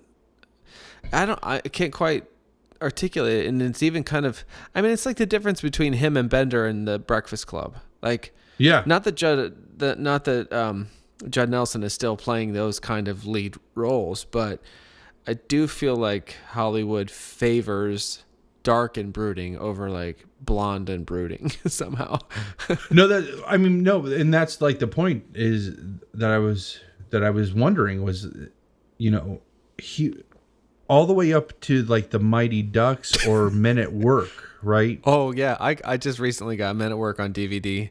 I haven't watched it. I remember the phrenology scene where they're talking about the bumps in the head, and this one scene where studying the bumps on Walt's asshole. Like that's what a phrenologist does. And then the other one I love, it's like he tackles him, and it's Emilio Estevez choking Charlie Sheen. He's like, "You're a stupid man. You're a stupid little man." Yeah. It really, I want to watch that right now. but it's like he looks exactly the same as he does in Maximum Overdrive or Young Guns. Like he looks, or Breakfast Club. It's like he had this perpetually boyish look, and he could never get out of. I mean, it's like once he hit a point where it's like you should only be playing grown adult men, but you don't look like a grown adult man. Yeah. So we're done, like I don't know. Done, yeah. Well, the closest I think we have is Leonardo DiCaprio in terms of like a blonde-haired, blue-eyed. Dude. And that took a long time, and even now it's not always viable. Yeah, even like Wolf of Wall Street, which is like the last thing that I saw him in, I think. Or no, I saw him in the what's the one that? Did you see The Revenant? The Revenant, yeah. I haven't seen that. I'm a little scared of that movie, to be honest. Oh, it is rough, like very rough. But like you think that he has not aged, but go back and look at the trailer for The Basketball Diaries or What's Eating Gilbert Grape. Oh yeah, he is a grown man in these movies. Emilio Estevez in the same thing, like. Men at Work, I feel like if I picture Emilio Estevez in Men at Work, if you like took off the mullet and put him in a white undershirt, he would look like he just walked off the set of Maximum Overdrive. Yeah. In all fairness, like that was probably only a matter of 6 years. Yeah, 4 to 6 years. Yeah. Yeah, it wouldn't be that long, but I don't know. It's weird. Like our buddy Pumps, I remember said something at one point in time about. Well, no, he said, I don't know if he said something way back when, but he said something recently. Because he's got, I don't know if you've seen him. No, probably not. He's not much online and stuff. He's got shoulder-length hair. Oh, really? Yeah. And he said something about Chris Hemsworth has really raised the bar for like blonde-haired, blue-eyed, like long-haired blonde dudes in the last few years. And I thought that was so funny. That's so true. Yeah. But yeah, and I always had this thing. This is I don't want to get too much into this, but I've always noticed, or I've often noticed, I should say, that certain dudes, especially, the movie stars that they like make. Because I used to work at a video store, so I'd find this out sometimes. Made perfect sense for how they came across. As persons themselves. Like I remember this guy used to come in all the time to the video store where I worked that I didn't know in any other capacity, and he always rented like Michael J. Fox movies. Loved Michael J. Fox, and I was like kind of looking at him, and I was like, oh, this makes perfect sense, like that you identify with this guy because this guy is some version of you, and. I remember Pumps, like when I was in high school and even still now, like I love Pearl Jam. I identified with that singer, Eddie Vedder. It's like, because in some ways that felt like me, like curly haired, brown curly haired dude. But Pumps liked Kurt Cobain. And I was like, well, that looks like him, like, you know what I mean? Yeah. Like, it makes sense. Yeah. So it's strange to me in a way that there aren't more. Because if you think about Brad Pitt, and I mean that makes total sense. Fucking everybody likes Brad Pitt, sir, except for I don't know. He's had some problems recently, but the whole hipster movement based their haircut on that man. Yeah. Anyway, but so what am I? I like Fight Club Brad Pitt though. To be fair, like that's my Brad Pitt. I mean, I like that. I like his 7 Brad Pitt. I like any Brad Pitt, to be honest. Seven Brad Pitt is really fun. I mean, man. Yeah. 12 months. Honestly, almost any. I don't really care for like the Thelma and Louise. I mean, like, give me a California Brad Pitt. Like, that's like that's like dirty Brad Pitt. Yeah. Hey, Dale, put your titty back up here. Put your titty away. Do I feel powerful? I feel good. And he's like dripping with snot and blood. Yeah. Love that dude. And Floyd, fuck it, forget about it. True Romance? Is that true? The True Romance Brad Pitt? It's like you keep driving and you keep driving and then you go. It's just classic. What am I talking? Oh, yeah. That's actually a blonde-haired, blue-eyed guy that he got over pretty well. But more often than not, you don't see him. With Leonardo DiCaprio, like Emilio Estevez, there was this kind of not childlike, but sort of man-boy deal that DiCaprio eventually got out of, but Estevez didn't, I don't think. And it's so funny because, the segue is funny, not the topic I'm about to say is funny, because under the circumstances. Martin Sheen is from Dayton, Ohio. Oh, I did not know that. Yeah, and there was somebody had passed, and Martin Sheen came back to town for the funeral, and Emilio Estevez came with him. Ooh. And somebody ran into them at this small coffee shop that's close to our house called Press, and took a picture, like asked if they would pose for a picture, and of course they were very kind and said they would. And so that was in at least as long as Ash and I's relationship, because she's the one that showed me the photo that this person that she knew took. And he still looked like that. Like Emilio Estevez, like still looked like that. And then like, how old is Emilio Estevez now? Like, let's look that up. Oh man, that's worth knowing. The picture of him on Bill Robinson is the name. Yeah, I don't think they get into these names in the. Yeah, I mean, he looks a little older in his IMDb photo, but not that different. Ooh, he's doing something. Pre-production on The Public. He was born in 1962, so that would make him 38 plus 16, which is 54. Is that right? Whoa. 48, I was just following your... Why do you say 38 plus 16? Well, 38 would take it to 2000, and then 2000 to 16 is 16. I'm like mental math. Oh, no, that's better. Probably not accurate. I think probably. Yeah, The Public is pre-production, huh? Huh. And he played Mr. Winterbottom. The last thing was... Well, it's a voice. He did voice actors. So... Dear Dracula. Wow. Yeah. 2.5 Men? Oh, that's fun. He was in an episode called The Devil's Lube. I like the idea, though, that he's in there with Charlie Sheen. You're a stupid man. You're a stupid little man. He was on The West Wing once with his dad. Yep. I like these movies that came up that he's known for. I haven't seen The Way. No. It's 2010, but I like Men at Work and Breakfast Club are on there. No Maximum Overdrive, though.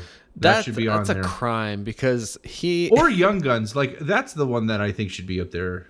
Wasn't he in Young Guns? Oh, yeah, yeah. Like Free Jack. I'm looking at some of these. Free Jack was a great movie. I just remember I'm not sure. All I remember from that movie is the previews that were always on HBO and Mick Jagger going, I can't tell you that. Like in his Mick Jagger way. Bill Robinson selling it. Awesome. I've never seen St. Elmo's Fire. Repo Man. I've never seen that either, but that seems pretty respectable for him.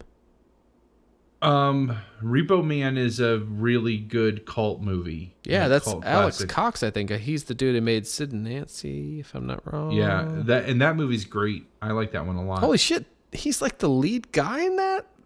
Yeah. I don't know why I always thought that character. was holy shit, I always thought that was a blaxploitation movie. I made that up. Now, if you watch Repo Man, I think now going back, he does look like a kid in that movie. He does look younger, but not that much younger. He mostly just has shorter hair as I'm looking at this. In the poster, which is kind of an artist rendering, he looks like Michael Rappaport. who also hasn't aged. does. There's something about blonde-haired dudes. God damn But it. but then you got to look at the years though. Like Repo Man was made in '84. Maximum Overdrive was made in '86. It's like He's not 2 gonna age years. that much. Yeah. And then he goes from there. Stay He goes of like Mighty Ducks is made in 1992. So 6 years later, he's making the Mighty Ducks. and Loaded playing, like, Weapon 1. Sorry. I Yeah, forgot. this is- That's one of the reasons why I love him so much. This is 'Cause my Loaded gratuitous Weapon 1. naked walk in the moonlight. Like, yeah. Oh my God. I love that movie. And Judgment Night. gratuitous- I think Judgment Night I saw in the theater and I've been wanting to watch recently because I've been going through this kind of chronology and things that I made. So that puts me in those years. I was thinking about it because there was a period where I was watching I saw Boys in the Hood. I was like the whitest dude ever, but whatever. I saw Boys in the Hood. And I loved Cuba Gooding Jr. and I still love Cuba Gooding Jr.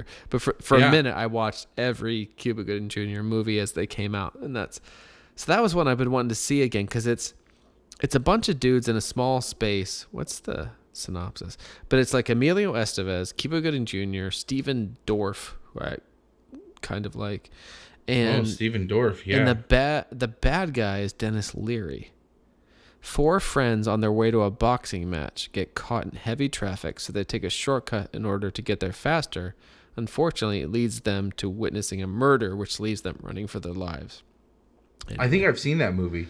I mean, I know I've seen that movie, and I'm trying to picture it though. I mean, I'm not gonna say it's great, but Yeah. but I want to see it again because I literally haven't seen it since then. And Yeah. okay, we're kind of all over the place. But there was a minute where Emilio Estevez was like fucking Phil Collins. Like you turn the dial in 1990 or whatever, and you're gonna hear Phil Collins somewhere. And same thing. You're gonna see Emilio Estevez in a movie. And No, never has and he I been think that's better totally or accurate. worse. Like, well, and I mean, and it's kind of spilling over from that like Brat Pack, yeah. Exposure and, but he was definitely in a lot, just in a lot of things that have existed throughout my life, like movies that have survived my growing up. Men at Work, if for no other reason, like that was a big one that Bauman and you and Krams always came back to. I didn't know that. I'm gonna have to talk about that with him.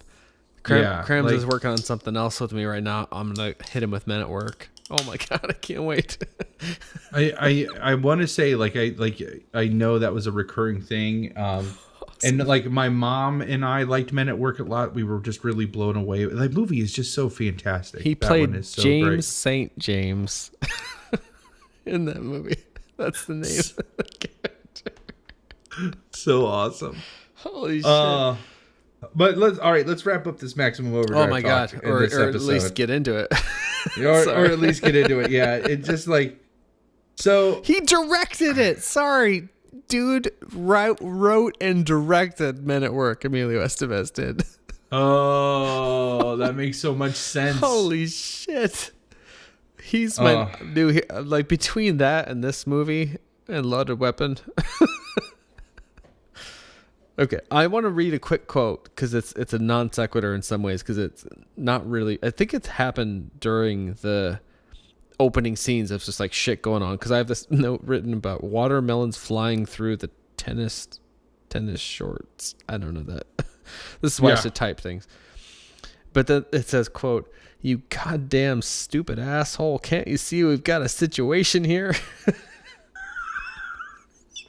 I just love that combination of words. I have this one. I ain't never seen no hero with his ass in the air like that. Oh my God. Yeah. You know what's crazy is that might be like 2 pages past where we are, but oh my God. That's something someone says in that movie. Yeah. I ain't never seen no hero with his ass in the air like that. And that's not in passing. Like that is, they make a moment out of that. You see asses. And it's like, fucking Emilio Estevez's ass. Like he's bent over doing some kind of work. And the girl says that, what is her name? They ran into the diner because they threw a grenade. And they're like have their hands over their head. to like cover from the shrapnel of the grenade. Oh yeah. And that's when his love interest. Hey, the babe. love interest. Hey, babe. That's actually in my last half page of notes. It says that I ain't never seen a hero with his ass in the air like that. And then dash, hey babe. I think he must say hey babe. I might have looked into who she is because I was like, is that the girl from Hellraiser? But it's not. I don't know if she's in much. The Goofs page is ridiculously long on IMDb for this movie, by the way. Like, let's see here. And they have it broken down into categories. Character error. When the cans of pop started hitting the kids and they start running away, a can hits number 7, right side of the screen, and it takes him some time before he grabs his head and falls dead. That's because he's like, wait a second, soda shouldn't come flying out of this machine like this because that's not how soda machines work. Just looking at some of the things I wrote down. Terrifying Green Goblin driven by Pops. So in the credits, that is Green Goblin. Like they licensed it. They licensed that. Yeah, likeness. it was modeled after the Green Goblin from Marvel Comics. It's supposed to be like it's a toy truck, right? Like carrying like toys. Okay. It's like Happy Time Toys or whatever. Like in the like I think the catchphrase is like "Here comes another laugh" or something like that. And yeah. But it was driven by. So we just started watching Luke Cage on Netflix. Have you watched any of those? Like, I watched almost all of. I watched all of season 1 and most of like halfway through season 2 of Daredevil, but I have not watched Jessica Jones and I have not watched Luke Cage. We just started watching Luke Cage, so I'm maybe like 2 episodes in, and I'm similar with Daredevil. I love season 1 of Daredevil quite a lot. Yeah, it was so good. But season 2 felt not as good, and I'm about halfway through as well. Well, and I think season 2 is when they realized, we're going to make the Protectors, which is like, so Luke Cage, Daredevil, Punisher, maybe, Jessica Jones, and then there's going to be another show. Those all end up becoming like their own version of the Avengers called the Protectors. Yeah, like a street level, more kind of. Yeah. And they're more urban and much more like graphic and much more. So I mean, Marvel, man, they figured it out. They did, yeah, they did it right. And I mean, that first season of Daredevil, it was so good. Anyway, but and actually, Jessica Jones took me a minute to warm to, but ultimately, I was like, I do really like this. And Luke Cage Luke Cage is introduced in that series, Jessica Jones. So you get a sense of him. Yeah. You don't need it to watch that to appreciate his standalone series. But I will say the standalone Luke Cage series starts pretty strong. And I hear it only gets better. But I only mention that because it's in my notes. Because it says the Green Goblin Happy Toys Drive by Pops from Luke Cage. Really? Frankie that's awesome. Faison, I guess his name. Because I saw this guy in Luke Cage. I'm like, I feel as though I've seen this actor everywhere. He plays probably more than this, but he's like a barbershop guy in the neighborhood in Harlem, I think. But I was like, I feel like I've seen this guy in a million movies. I don't know his name. I couldn't even tell you. Oh no, so many hiccups. Like I couldn't even tell you what movies I've seen him in. I said that, and like the next day I watched this movie, and I was like, "Holy shit!" It's Pops from Luke Cage from 1986. You know, oh, that's awesome. And then moments later, I see Gus from Breaking Bad. Did you watch Esposito? Giancarlo Esposito. Did you watch Breaking Bad? I can't remember. I did watch Breaking Bad. Yeah, so he's Gus. He's the chicken proprietor / like drug lord. He looks such like a dignified guy in this show. Yes, he's the guy that's in the like arcades. Yes, exactly. And steals all the cigarettes and everything, right? Yes, and I'm like, holy shit, that's Gus. And then I wrote Pat Hingle. That's so awesome. So I'm trying to see here. Like, I made a note too. Pat Hingle. Go ahead. To bide you time, but it says Pat Hingle. Then there's an arrow quote. I gotta whip everyone's ass around here. Shitty job, but somebody's gotta do it.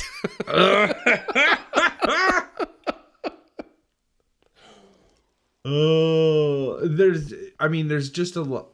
Again, great representation of what it's like to be on cocaine, because it's like there's a lot of really good one-liners, but not a lot of good dialogue.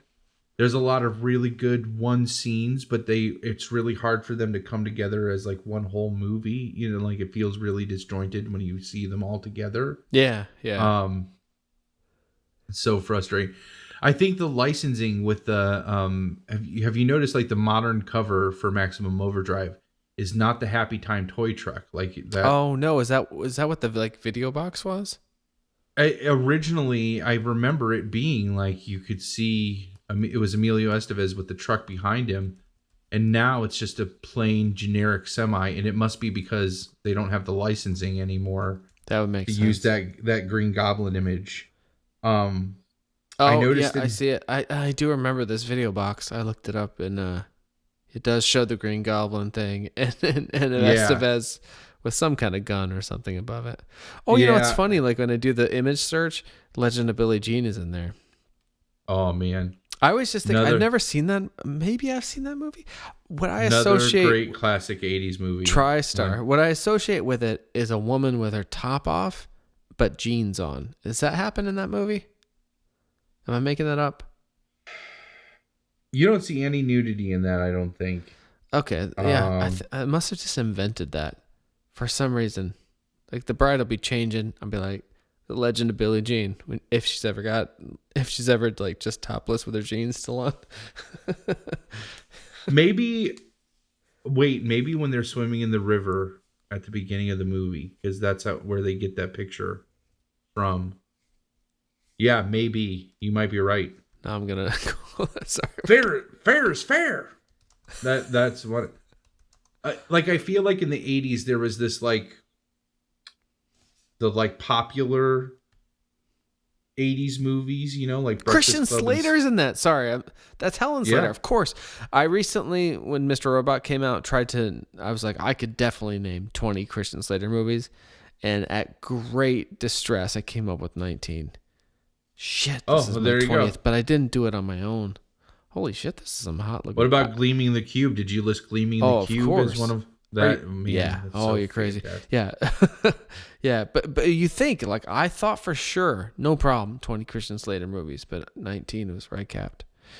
Wow, I gotta see this, because, whoa, Helen Slater looks amazing. Okay, sorry. Yeah. This podcast eventually devolves into just like I'm a dirtbag, but yeah, we're being very piggish in this. Yeah. Whatever, it's things I've heard people say. Yeah. People say it happens. Oh. So Gus and Pat Hingle, and I'll wipe everyone's ass. I literally wrote down Estevez after that. Estevez looks cool. 2 exclamation points. Do you feel like this is something that I felt like when I found the whole like passing through a comet's tail? This is a thing that I have noticed a lot about these like cult or B movies from the 80s. There were a lot that centered around a comet and something happening with the Earth, either passing through a comet or a comet flying over the Earth. There's like Night of the Comet is literally an 80s B movie, horror movie. But there's this, and then there's I feel like there was just this handful of movies where that was a recurring thing. I almost wanted to be like, was there a comet that occurred in the early 80s? There was. I actually had a T-shirt that said Halley's Comet. Okay. Yeah. But I thought Halley's Comet came in the 70s was the last time that passed through. but why? And I looked this up, and that's right. But why would... Oh, here we go. Halley last appeared in the inner parts of the solar system in 1986 and will appear next in 2061.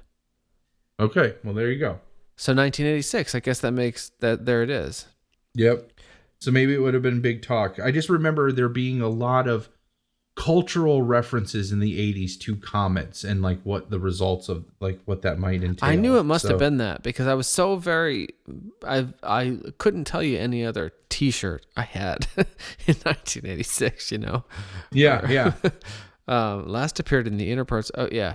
And what's interesting too about, so there's the comet thing, but then June 19th, 1987, I don't know if it's 1987, but June 19th is the first date referenced in The Stand. Oh, really? Yeah. I mean, there's other ones soon thereafter and probably throughout, but June 19th. So I've been meaning to look into what that might signify, if anything, for Stephen King. It's funny too that you brought up Gus Fring. I wrote this down when he's looking at the arcade games and stuff. There is this because I love conspiracy theories. Holy shit. Hold that thought. I don't want to forget to tell you this. June 19th, 1999 at 4:30 is when Stephen King was hit by that truck. Holy shit. Oh my God. Because you realize both references that we just mentioned way predate that. Holy God damn, that blew my mind. Yeah. Sorry. Oh. Yeah. What the fuck? Wait. No. Yes. June 19th. Oh my God. Okay. Sorry. Whew. You were hitting. I'm just trying to hold it in as a Dark Tower. When you get to the Dark Tower stuff, just wait. Is there more June 19th? Just wait. I don't want to spoil anything. That's terrible for him. So, this is me totally skirting all of that conversation because I don't want to like spoil anything. Every listener is like, that's the biggest date in all the time. Yeah. When did so does that predate the accident as well? The Dark Tower started in the 70s, I believe, or is that right? So that's yet another or even bigger sort of coincidence for that date, if a coincidence it could be called. Yeah, just like 19 in general is a recurring, like there's a point in the books, but this would be after his accident. So it wouldn't be, but they run into, this isn't anything major spoilage wise. They start to see the number 19 everywhere. Like when they go to like collect firewood, they come bring it back in stacks of 19. And when they meet characters, that if you like the number of letters that makes up their name is 19 letters, like just this recurring over and over and over and over again, the number 19. My name and my full name, which I almost said it out loud. No, 19 letters. If you took my full name and added it all up. Middle name too? Middle name too. Yep. I just realized I don't know your middle name. Oh. Ooh, we'll have to talk about that. Yeah. But anyways, Gus Fring back in the arcade. This made me think there's one shot where he's like almost being like hypnotized by one of the arcade games, and I think that's what ultimately kills him, is like he feels compelled to play this game because it's like flashing on the screen and he like touches it and it gets him. Oh yeah. It really reminded me there's it's a meme, it's an internet meme. I think it's been debunked. But there was an urban legend that there was for a long time that even predated the internet, that the CIA had released an arcade game called Polybius, and it was that like there were, if you read like the creepypasta on it or the Know Your Meme page on it. Sorry, I never heard that. Creepypasta? That's a thing? Yeah, creepypasta. Just, awesome. Yeah, just do a Google search on that. It's good. It's really good, terrifying stories. Okay, but it essentially, like the CIA put this out to see if they could put mind control in video games, and that's the urban legend on it. But it made me think of that. But I'm pretty sure the notes I have here are still within the credits. Because Yeah. I have AC/DC chant like a Psycho song, like the Psycho strings. And then I have, quote, "You're going to be wiping your ass with a hook the next time you take a dump." yeah. Oh, that's when the Bible salesman like touches her leg.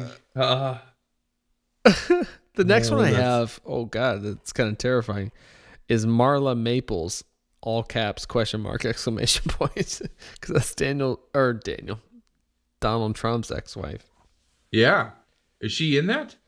She is in it, but it's listed in various places in the credits and stuff, but I couldn't tell you who she was. I didn't identify who she was. Listed as the second woman in the credits for whatever that means.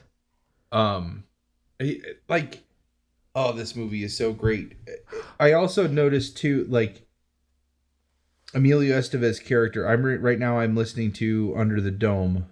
Oh, really? Okay. And the main like anti-hero, the protagonist in the book is a short order cook in a greasy diner. Aha. And like I kind of picture Emilio Estevez like as this guy, right? And outstanding. I know I've talked about this before, but there are some really weird recurring things that occur a lot in Stephen King's writings, and one of them being like the blue collar hero, right? I think that's a really popular one. And if you hear any of his autobiographical stuff, he always references he worked in the kitchen. He worked as a short order cook, not a short order cook. He worked in the kitchen for his work study money while he was going to university. And I can just imagine like that. I like this is my romantic interpretation of this recurring theme of like the blue collar work, like hero, is like sitting there scrubbing dishes. Like he's just fantasizing like one day I'm going to be a hero, you know, and that gets ingratiated in him so that when he becomes a famous writer, like he keeps coming back and using that, like this unsuspecting person who you don't even think about. That makes sense. Yeah. Is going to like save the day, you know? So, well, and like Bruce Lee washed dishes in a Chinese restaurant when he first moved to America. There you go. It's like a kind of an archetypical thing, but it's pretty awesome to hear. Because I mean, I'm sure there's thousands and thousands of dishwashers who have those thoughts. Who don't go on to lead the lives of a Bruce Lee or a Stephen King, who still gain the kind of strength and encouragement from those characterizations. I like that idea. I mean, I have to imagine. I wonder about this relationship between short stories and kind of novels for novelists, and if one is kind of an incubator for another, or if it kind of counts canon wise, or how that works. I've never really delved into someone's catalog the way I am into his right now, and it's so overwhelming, honestly. Do you find that? Does it feel that way, as though like some of these shorter stories are kind of testing grounds for larger novels or maybe movies, or are they their standalone thing? That's a good question. I think the one thing that I've heard Stephen King, and I'm probably synthesizing this. I don't know if this is I would not go anywhere near as far as saying this is a direct quote, but like, I feel like with his writing style, he gives a story as much time as it needs. Yeah. So if it grows into a novel, it grows into a novel. But if it is 15 pages long, it's 15 pages long. And then if he gets enough of those 15 pagers, he puts together a collection of short stories. I think at the end of the day, he just writes, and whatever it ends up being, it ends up being. If he's got an idea and it busts, he gets 3.5 pages out of it and there's shit that goes in the bottom of a drawer. But if he gets enough out of it to get a whole story out of it, then that could be as long as it needs to be. But I also have heard him talk about how like the short story is how you really practice your craft of like storytelling itself, you know? And I in his history of publication prior to publishing novels was, you know, he would sell stories to, you know, Fantasy and Sci-Fi Monthly or Playboy or what have you, and those are all short stories. So I think it's I want to think, at least if it's not even a direct quote of Stephen King, is that he just gives his stories as long as they need to be. So if they end up being short, they're short, and if it grows into something bigger, I mean, I guess in a sense that any novel started as a short story, you have to write the first 15 pages before you get to the next 150, right? So you're going to know eventually like where you're like whether or not it's going to be big or if it's going to be short. But I think his short stories have a totally different feel than even his novellas, like Different Seasons, which is 4 short novellas, all of which, or 3 of which, became movies. Even those have a different feel than I think like Graveyard Shift or any of those other collections of short stories. I was just seeing here too that Trucks, it says in the title page or whatever of Night Shift that Trucks appeared initially in Cavalier in June 1973. See, there you go. Yeah. Which I think is before Carrie, right? Yeah, I would think so. I know it's getting late and we haven't gotten into this as much as I'd like. I could use one more bathroom break. What if we like go like note for note and try not to elaborate too much? I think I've worked through most of my notes. Oh, really? Okay. I might have a couple in there. Like I have one that says, it just says bazookas don't work that way. I know I have a bazooka note, so I'm sure I can work us that way. All right. Yeah. Right. Go ahead and pee and let's just do a rapid fire note. I'll just try to be like note without getting into too much. Okay, I'll go fast. No worries.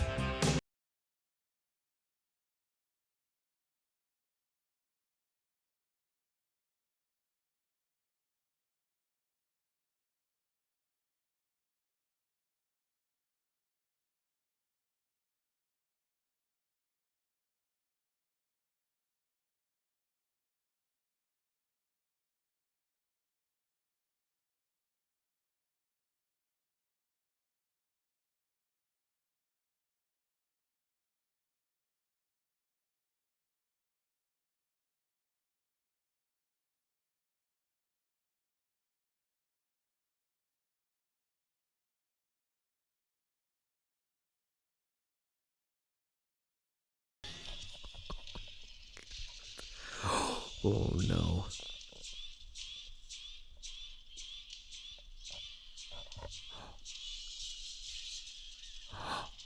Oh my god. Yeah. That thing.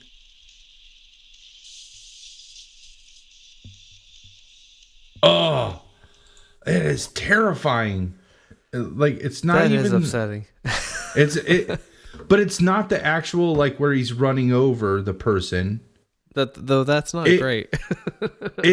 No, it's not. And you're right. To be fair, but when it busts through that scoreboard, that is just so scary. Like they actually play the chomp chomp chomp on it busting through the scoreboard and not running over when it runs over the kid. Like that's, like it's chomp, like chomp that. chomp. That is kind of what it's like. Chomp chomp chomp. Chomp chomp. Wow, I wonder, as I'm looking at my notes, we've gotten ahead of things or I think I must be in the diner now. But I'm glad to see that because I didn't remember that part, but now I see it. I remember it very plainly. It's like that whole early scenes where it's showing the the machines sort of revolting against the humans. So and then eventually they all kind of convene in this one place.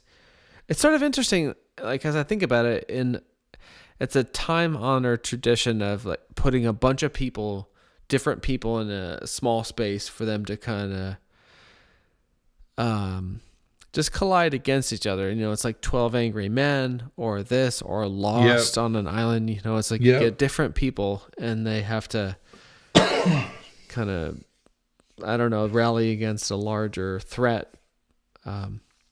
But it's pretty interesting in this one. So I have this, my next, we should do like a rapid fire note thing. And I think you mentioned you've gotten through quite a lot of your notes, but I have a bunch of them. So maybe I'll just throw them off and we'll see where they go, if anywhere. Yeah.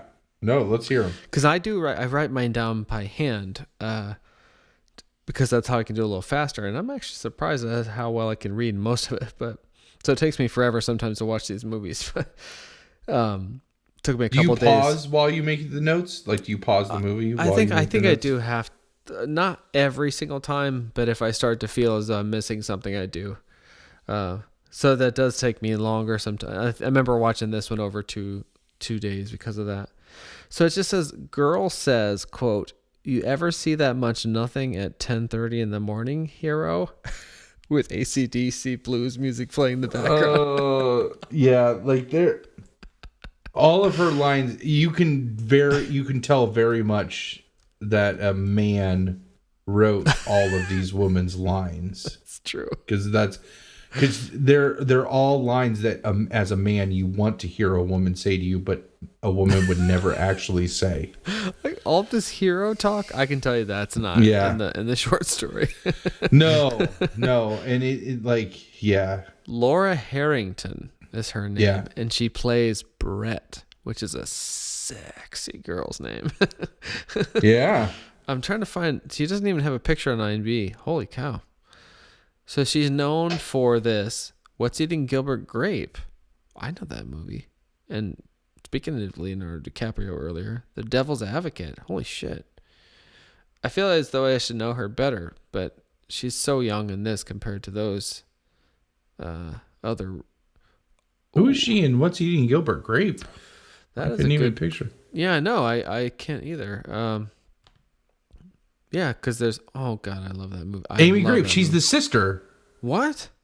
Amy Grape. Yeah. I can't picture her, though. Arnie Grape. God damn it. I love that movie. Gilbert Grape. Arnie Grape. Why don't they... Yeah, she doesn't have a picture. God, I want to see it now. I want to watch that movie. I fucking love that movie. Yeah, there's no pictures of her. Damn it. Huh. Oh, wait. No. I see. There's a family picture. Oh, sure. There she is. That's so terrible. No, never mind. I don't even want to say it out loud. Well, I should now because you'll think it's worse. But I saw, so it's a family portrait. You got Johnny Depp. You got her. You got DiCaprio as Arnie. And another girl who I actually kind of recognize, who might be another sister. And yeah, the young sister. Oh yeah, and then who plays Mama? That is Darlene Cates. Darlene Cates. I almost said Mama June because I'm awful, but Darlene Cates. Yeah. Oh God, that's such a great movie. When she goes to the when Mama goes to the, she go to pick up Arnie when she like stomps into the prison. The police office, the police station. She's Yeah, calling the guy by name, slapping, like literally all of that movie is fucking great. I didn't realize she was in it. That makes me like her more. Yeah. I don't know if you watch or have seen previews for Fear of the Walking Dead, but I swear like the kid on that show wants to be Johnny Depp from this era. It's I have not. I have watched previews for that show, but I have not watched. I have not watched any episodes of that show. That's basically that show takes place while Rick is passed out in the hospital, right? That's like the fall of humanity. I suppose it is could, when that show takes place. Or it's like the West Coast version of The Walking Dead, where it's like if there's like the Southeast version is the actual Walking Dead, and then Fear the Walking Dead takes place over on the West Coast in California, like while all the events are unfolding. That's a good. I hadn't thought about it, but you might be right about the period of time. I do hope that they intersect in some way. Yeah. Yeah. I mean, I definitely recommend like catching up on the actual. I mean, actual Walking Dead is truly fantastic filmmaking and television, but Jesus Christ, is it like the basest of human emotions, good and bad. Oh, like yeah. Sometimes, like right now, me, like a lot of people, by the time this is published, like we'll be past this moment in time, but it's such an upsetting time to be current on that show. Yeah. I have a tougher time with it than most. Brian keeps telling me to butch it up, but okay. Anyway, so Laura Harrington, beautiful in this movie, but so poorly, ineffectual, like acted. She says we are dumbest terrible lines at ever. rapid fire, by the way. Like I know. If we were a gun with rapid fire, it would like. I went into like we this would die. Extended thing in Girl Grape. Okay, so the next one is like kid looks violently over at his shoulder as sprinklers. No, this doesn't make sense. Sorry, moving on. AC/DC. I know what scene you're talking about. Yeah. Do you really? Okay, great. He's like driving in the sprinkler. That's the like comedic timing. Like the sprinklers get that. Yes. But they have no sense of self-preservation. Like, I will destroy myself to take out this human being, but as sprinklers, we will taunt them. Like, it says, my next one says, dead dog with Walkman in the mouth. Is that ring a bell? Not a Walkman. It's a remote control car. Okay. God that damn. I think the dog like went to, like was chasing it and caught it, and then it electrocuted the dog. Which, yikes. Yeah. Now I'm seeing bloody lawnmower shot. Enjoyed. Yeah. SK's direction. Oh, I said I enjoyed Stephen King's direction. I was like, he should do. I think there were camera angles or something that caught my eye, and I was like, he should be making more movies. That's what I thought. Wouldn't his DP? That'd be his DP though. That like, if he didn't know what he was doing, his DP might have. Perhaps, yeah. But I mean, it could be him. He's like, get down on the ground, and I can't do the L. It's like filmed. But well, okay. So yeah, I certainly would like, because I thought about this early. I looked it up to see. This is 86. 87 is Hellraiser, which is Clive Barker, his directorial debut of making a movie of his short story, The Hellbound Heart, and famously, Stephen King says, I've seen the future of horror, and his name is Clive Barker, which is a play. Oh, wow. Yeah, it's in the trailers for Hellraiser, because Hellraiser was such a... I didn't know this at the time. I came to Hellraiser through seeing Clive Barker thanked and an inspiration for Nine Inch Nails for his record, so... Oh, okay. I came in a back door, but I was fascinated by that, and then I saw it and I was like, wow, this is unlike anything I've ever seen. And then anyway, the preview for it though is Stephen King saying that, this is actually a reference to, I don't know who said it. Somebody said it about Bruce Springsteen in the mid-70s. Like, I've seen the future of rock and roll, and his name is Bruce Springsteen. Anyway, Stephen King says that about Clive Barker, but whereas the difference is Hellraiser is amazing and couldn't be better adapted or executed, whereas Maximum Overdrive, not so much. or perhaps perfectly so. I guess it depends on how you think about it. Well, I mean, the question is do we, like, ultimately, I don't think Stephen King's goal was for people like us to appreciate Maximum Overdrive for the reasons why we appreciate Maximum Overdrive. Yeah, that's true. You know what I mean? Like, but man, like, do I. Oh yeah, no, we totally do. But I mean, honestly, like, if we had a time machine, we went back to 1986 and talked to coked out Stephen King and told him all the reasons why we love Maximum Overdrive, he would probably be offended at the reasons why we love Maximum Overdrive. You know, yeah, like, yeah. it's not like, whereas like Clive Barker directing Hellraiser, he legitimately pulled off a legitimate horror movie with his adaptation, whereas this is like all camp, so I think Hellraiser is probably Clive Barker's only like truly effective directorial film for me. Like Lord of Illusions. Okay. Actually, you know what though? I haven't seen the director's cut of Nightbreed, so I might change that. But Hellraiser is fucking amazing. Nightbreed did not age well, just so you know. Oh. Like that, it's really hard for me. That was one that stuck out in my head. That like I don't know if you do this, but I do this where I have seen a movie like a handful enough times for it to have made an impression in my young self, and then as an adult, for one reason or another, that movie will pop back into my head, and then that's all I fixate on, and I need to see it. And I went through like a 2-year period where like Nightbreed was on my mind, and I couldn't figure out you could not find that movie anywhere for a long time. Like there were not DVD versions that were readily available of that movie. You could pirate it, of course, if you wanted to, but they were like poor versions. And then all of a sudden there was supposed to be the Cabal cut of, that's what it was supposed to be called. And the one on Netflix is just called the director's cut. Mm-hmm. But that's what I watched, and is it not as... It wasn't what you wanted. The imagery was definitely there, but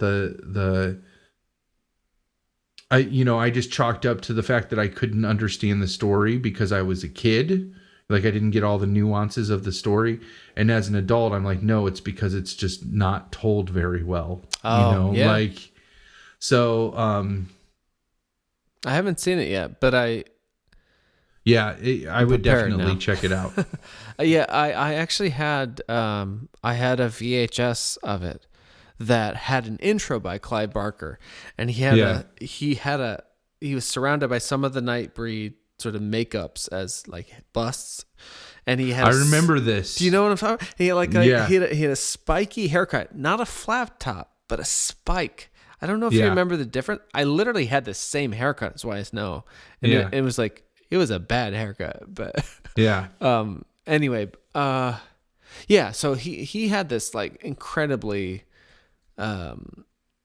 exciting and indelible directorial debut, whereas Stephen King the year before had Maximum Overdrive, which is, I mean, less respectable, but just fucking awesome as we've been discussing. So the next one I have, Bloody Lawnmower, more Stephen King direction. He did say when in that same quote, I guess, about why haven't I directed more movies? Watch Maximum Overdrive, but he said he'd like to give it another shot sober, and I hope he does someday. Absolutely. No, absolutely. What is this one? Oh, my next one says, "You want to rock and roll with me, puss bag?" Is that possible? There's so many great lines in it. And that's the thing is these lines occur in dialogue with people talking to each other, and they're not. That's not how people talk to each other. Puss bag. And I have the note. It's the dude from The Last Dragon. Do you know what The Last Dragon is? We don't have to get into it if you don't. Is that a Bruce Lee movie? Or no, The Last Dragon. No, that's the guy that lives in he's African American, right? Yes, and he likes Bruce Lee. Yes. And I know exactly what. Yes. Like Shogun or what? Shogun. Yes. So this is like the manager from that thing is in that. He managed like the Cyndi Lauper type girl in that movie. And he's that guy. He's the guy. He's the Bible salesman. And I was just like, dude. That's awesome. I literally have a parenthesis that says pause for a drink. Oh, my parenthesis says pause for a drink, : this period is period glorious. So I made a note to say to myself, Like, enjoy this. Yeah. Yeah. Followed by, quote, Horse Pucky. Greensboro, Charlotte, North Carolina. Yep. It was filmed in Wilmington, North Carolina, which is acknowledged in the kind of prologue and in the setup. But also, I know that because I almost lived and went to school there in 2003. Oh, yeah, that's right. But not only that, that is where The Crow was filmed. That is where Cyborg was filmed. Oh. And I toured that facility, and they were telling me at the time that, Dino De Laurentiis' company that put out this movie filmed a bunch of stuff there in Caroloco Studios. I can't quite say it. Like Total Recall and some of those movies from that time were filmed there. So all the infrastructure for movies were there, but Canada was much cheaper, so the industry moved there. But in the mid 80s to mid 90s, a lot was going on there, including Maximum Overdrive. Yeah, that was the new, like, quote, the new Hollywood. Did you say that already? Like, maybe, yeah, something like that. Or it was like outside of Hollywood, that was where the most amount of movies in the U.S. I mean, outside of maybe New York and Hollywood, but there was a big studio there, and a lot was going on. A lot of stuff was being made. Next quote. Quote, I think I just loaded my pants, then an arrow to AC/DC. So I'm guessing someone said that and like some jams kicked in. Like, yeah. That's so awesome. It says, I remember that. You do? Oh, good. Yeah. Who said that? And what? I don't remember that part. I think it was one of the mechanics. Because he's like bitching because he like almost loaded his, or maybe the like chubby like comic relief guy. Oh, Leon Rippey. Like, yeah, so I know him most from Cuffs, which I fucking love that movie, Cuffs, and Universal Soldier. He's in that as well. And do you know Cuffs with Christian Slater? Have we ever talked about that, or you ever seen it? I know of that movie, but I do not know it well enough to like quote it or anything like that. I mean, I'm not going to say it's great, but I will say that I love it. And it's a great sort of break in the third wall. It's got like a mock Beverly Hills Cop soundtrack. Tony Goldwyn and Christian Slater and Mila Jovovich and Bruce Boxleiter, like Tron. Yeah. Oh God. That's Laura Harrington. Oh shit. I feel like went on to be maybe more well known on television somehow. Am I making that up? What is that picture above there? Go to the one. This one? No, the one. You know which one? Yes. What? Yeah. Oh, what are all those? Oh, we gotta wrap this up. I got some investigations. But that picture looks very familiar. Oh, look at that. What is that? Oh my God. Women have it rough, but it works out well for us. Yeah. It's kind of the same statement, just it said two different ways. So many horrible statements revealed. Oh no. Oh, there you go. Holy That's shit. see-through. She looks very familiar though, but not at all like the person in this movie. Oh my God. She's got a tattoo that says love. Oh, that's a Nastasha Kinski ripoff thing. The whole snake deal. Oh, there she goes. Okay, man. Holy shit. Check out them cans. It's Campbell soup cans, folks. There's a lot to look. Sweet cans. All right, it's almost 2 a.m. Okay. We got 6 minutes. All right, let's do this. It says it sometimes feels like a coked up dude is giving line readings to actors. So it feels. See, so like you felt it too. Like this is what it feels like to be on cocaine. Like this. Yeah, is... it felt like it's like no, you got to say it like this. Like say it like a fucking maniac. I mean, I just think of what's the like Martin Scorsese. There's like he does this. He does a cameo in some movie where he's talking about coffee and he's like drinking a lot of coffee and lattes and he's like holding a Starbucks and he's talking like Martin like quickly. Yeah. Like so he talks like that anyways. Yeah. But he's like in rapid fire, and that's what I imagine Stephen King was like on set. Was just like blah, blah, blah, blah, blah, blah, like just that. That would be the the arching noise that he would make. And then the kind of one-liners that he's asking people to say feel like that kind of crazed, coked up thing. Girl giving up her sandwich. Eat this. Girl giving up her sandwich says, eat this. Like just stupid shit. Yep. Oh shit. I'm sick of this shit. You assholes. Anyway. The next one says, where did Pat Hingle get a bazooka and when did he become Cajun? Right. He starts his talking. Accent. Yes. Yep, that happens. Flaming toilet paper. Speaking of the bazooka, to come back to my one of my last notes was, well, we're not at that point in the movie yet. We can wait. No, just jump ahead. That bazooka is used multiple times in the movie to destroy one or more of these vehicles. And a bazooka is I know very little about guns and weapons, but I know enough to know that a bazooka does not hold more than one rocket inside of it. It's a tube essentially, right? Mm-hmm.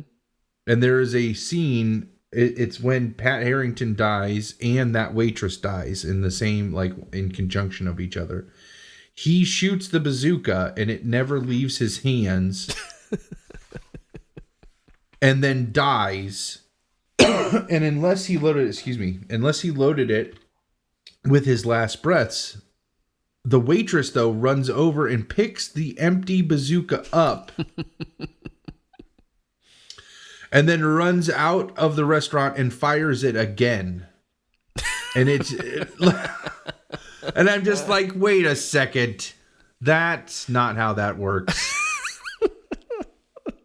You need to put another. Oh, wait. I got to show you that. Oh, no. Oh, man. Holy shit. That is a small picture, but man, is it going to be worth it when you see it. Oh, my God. Like. When is that from? I don't know. But who is this woman and how does she age in this way? Holy shit. Man. I wish there were a way to capture. I love that, up in the right-hand corner, you see her from this movie with the kid, like Deke or whatever his name is. Doesn't she look so familiar Yeah. Whoa. As though she were, she must be active now, right? Yeah. She called I was going to say somehow we should share these photos with, via YouTube. What? Whoa. What was the search terms you used to come up with this? Just her name? Yep. Okay. We'll have to. Oh, now the search term specificity, that's got to be cut out because that does sound sleazy. No, I need the specific search terms to get these images to show up on my computer screen. Oh, we'll just do a kind of a Google or a YouTube caption of search Laura Harrington for these amazing images. Oh my God. So one of the things that she says that I have next, is she says, that's what I was doing before every machine in the world went into maximum overdrive. Because it's in the 80s. Yes, because you gotta say it. You gotta say the title somewhere. The title has to be relevant to the movie. It can't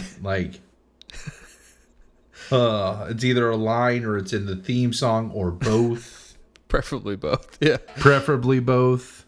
Next one says, why does Emilio Estevez kick the dude farting on the toilet to talk? He has to kick him. Do you remember that? He wants to talk to him. You don't gotta kick him. No. He's on the toilet. Boundaries. Personal fucking bubble. Only family in there. It says ass is grass times 2, which means someone must have said that in rapid succession.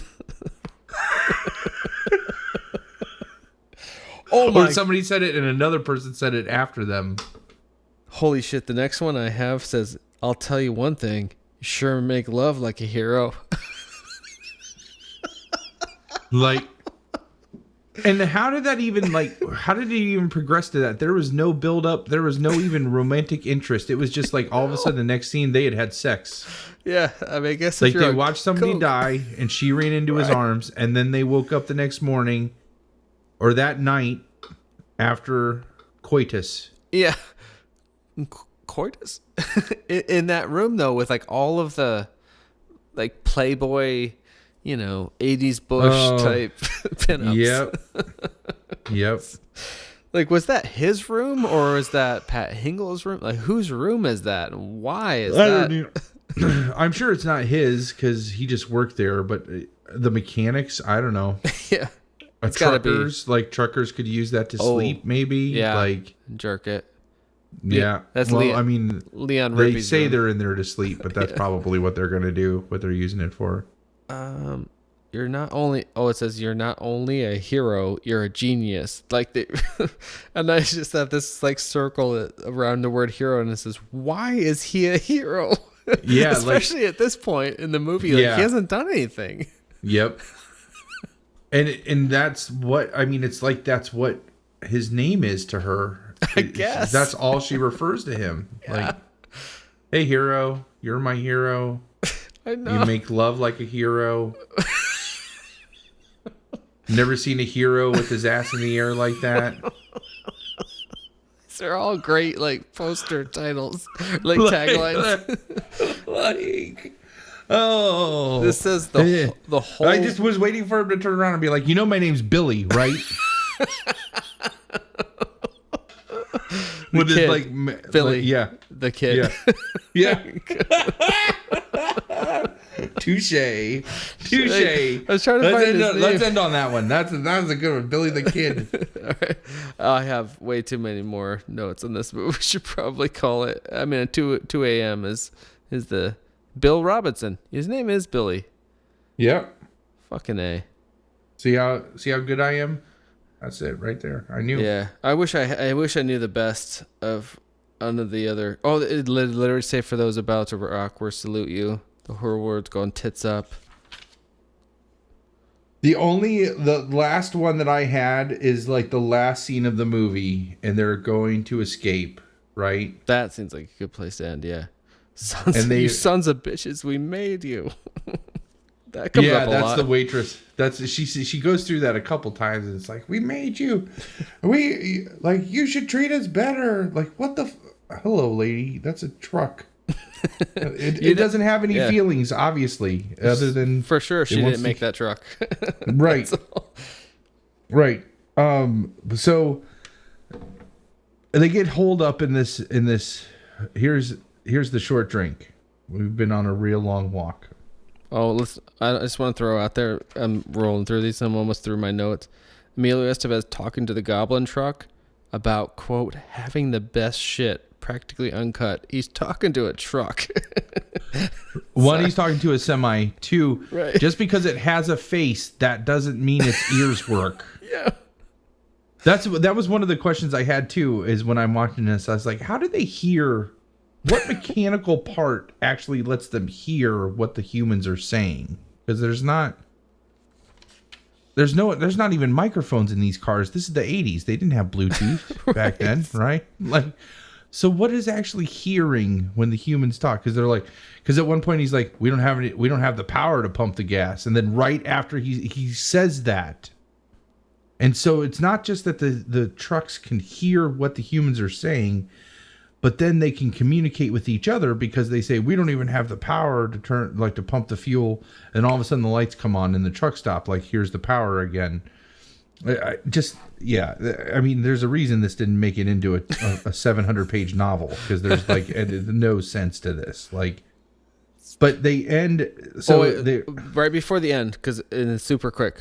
A 700-page novel. My last thing that I wanted to bring up is that this, I think, is the first appearance of the phrase "Jesus is coming and he's pissed," which turns up in the first 20 chapters of The Stand.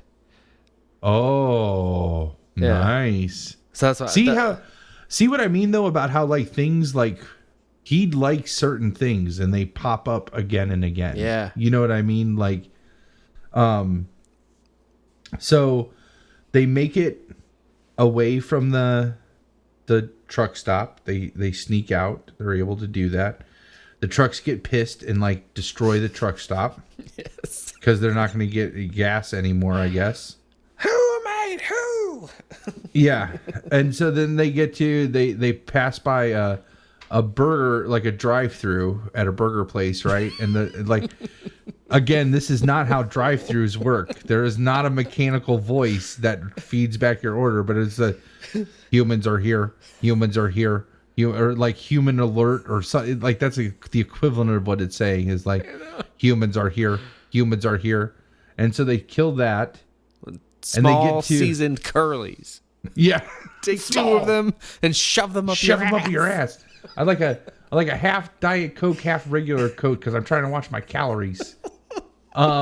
So they get to the marina because he wants to get a sailboat because there's no engine. There's no engine on a sailboat. And so they get on the sailboat. Now this whole time though, they're like the antagonist, which is the goblin-faced truck.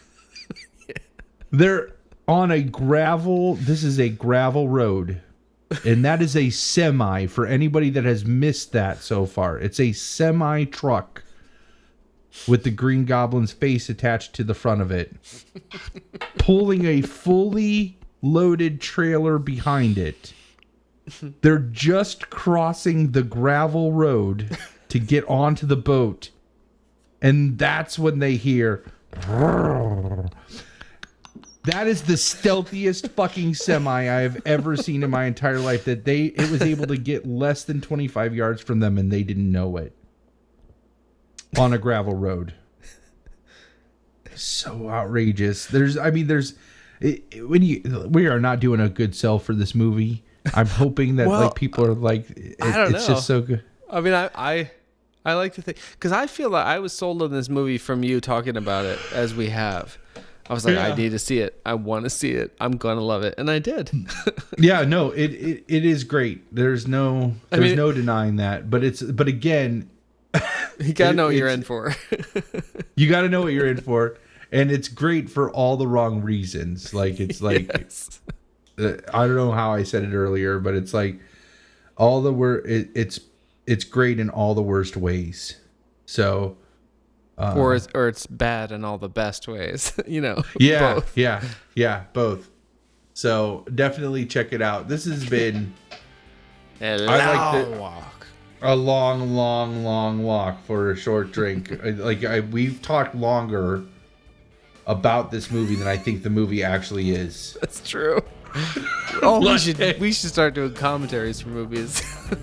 Oh man, that might be a way to keep us under this 3-hour mark. Is it the only way? Yeah.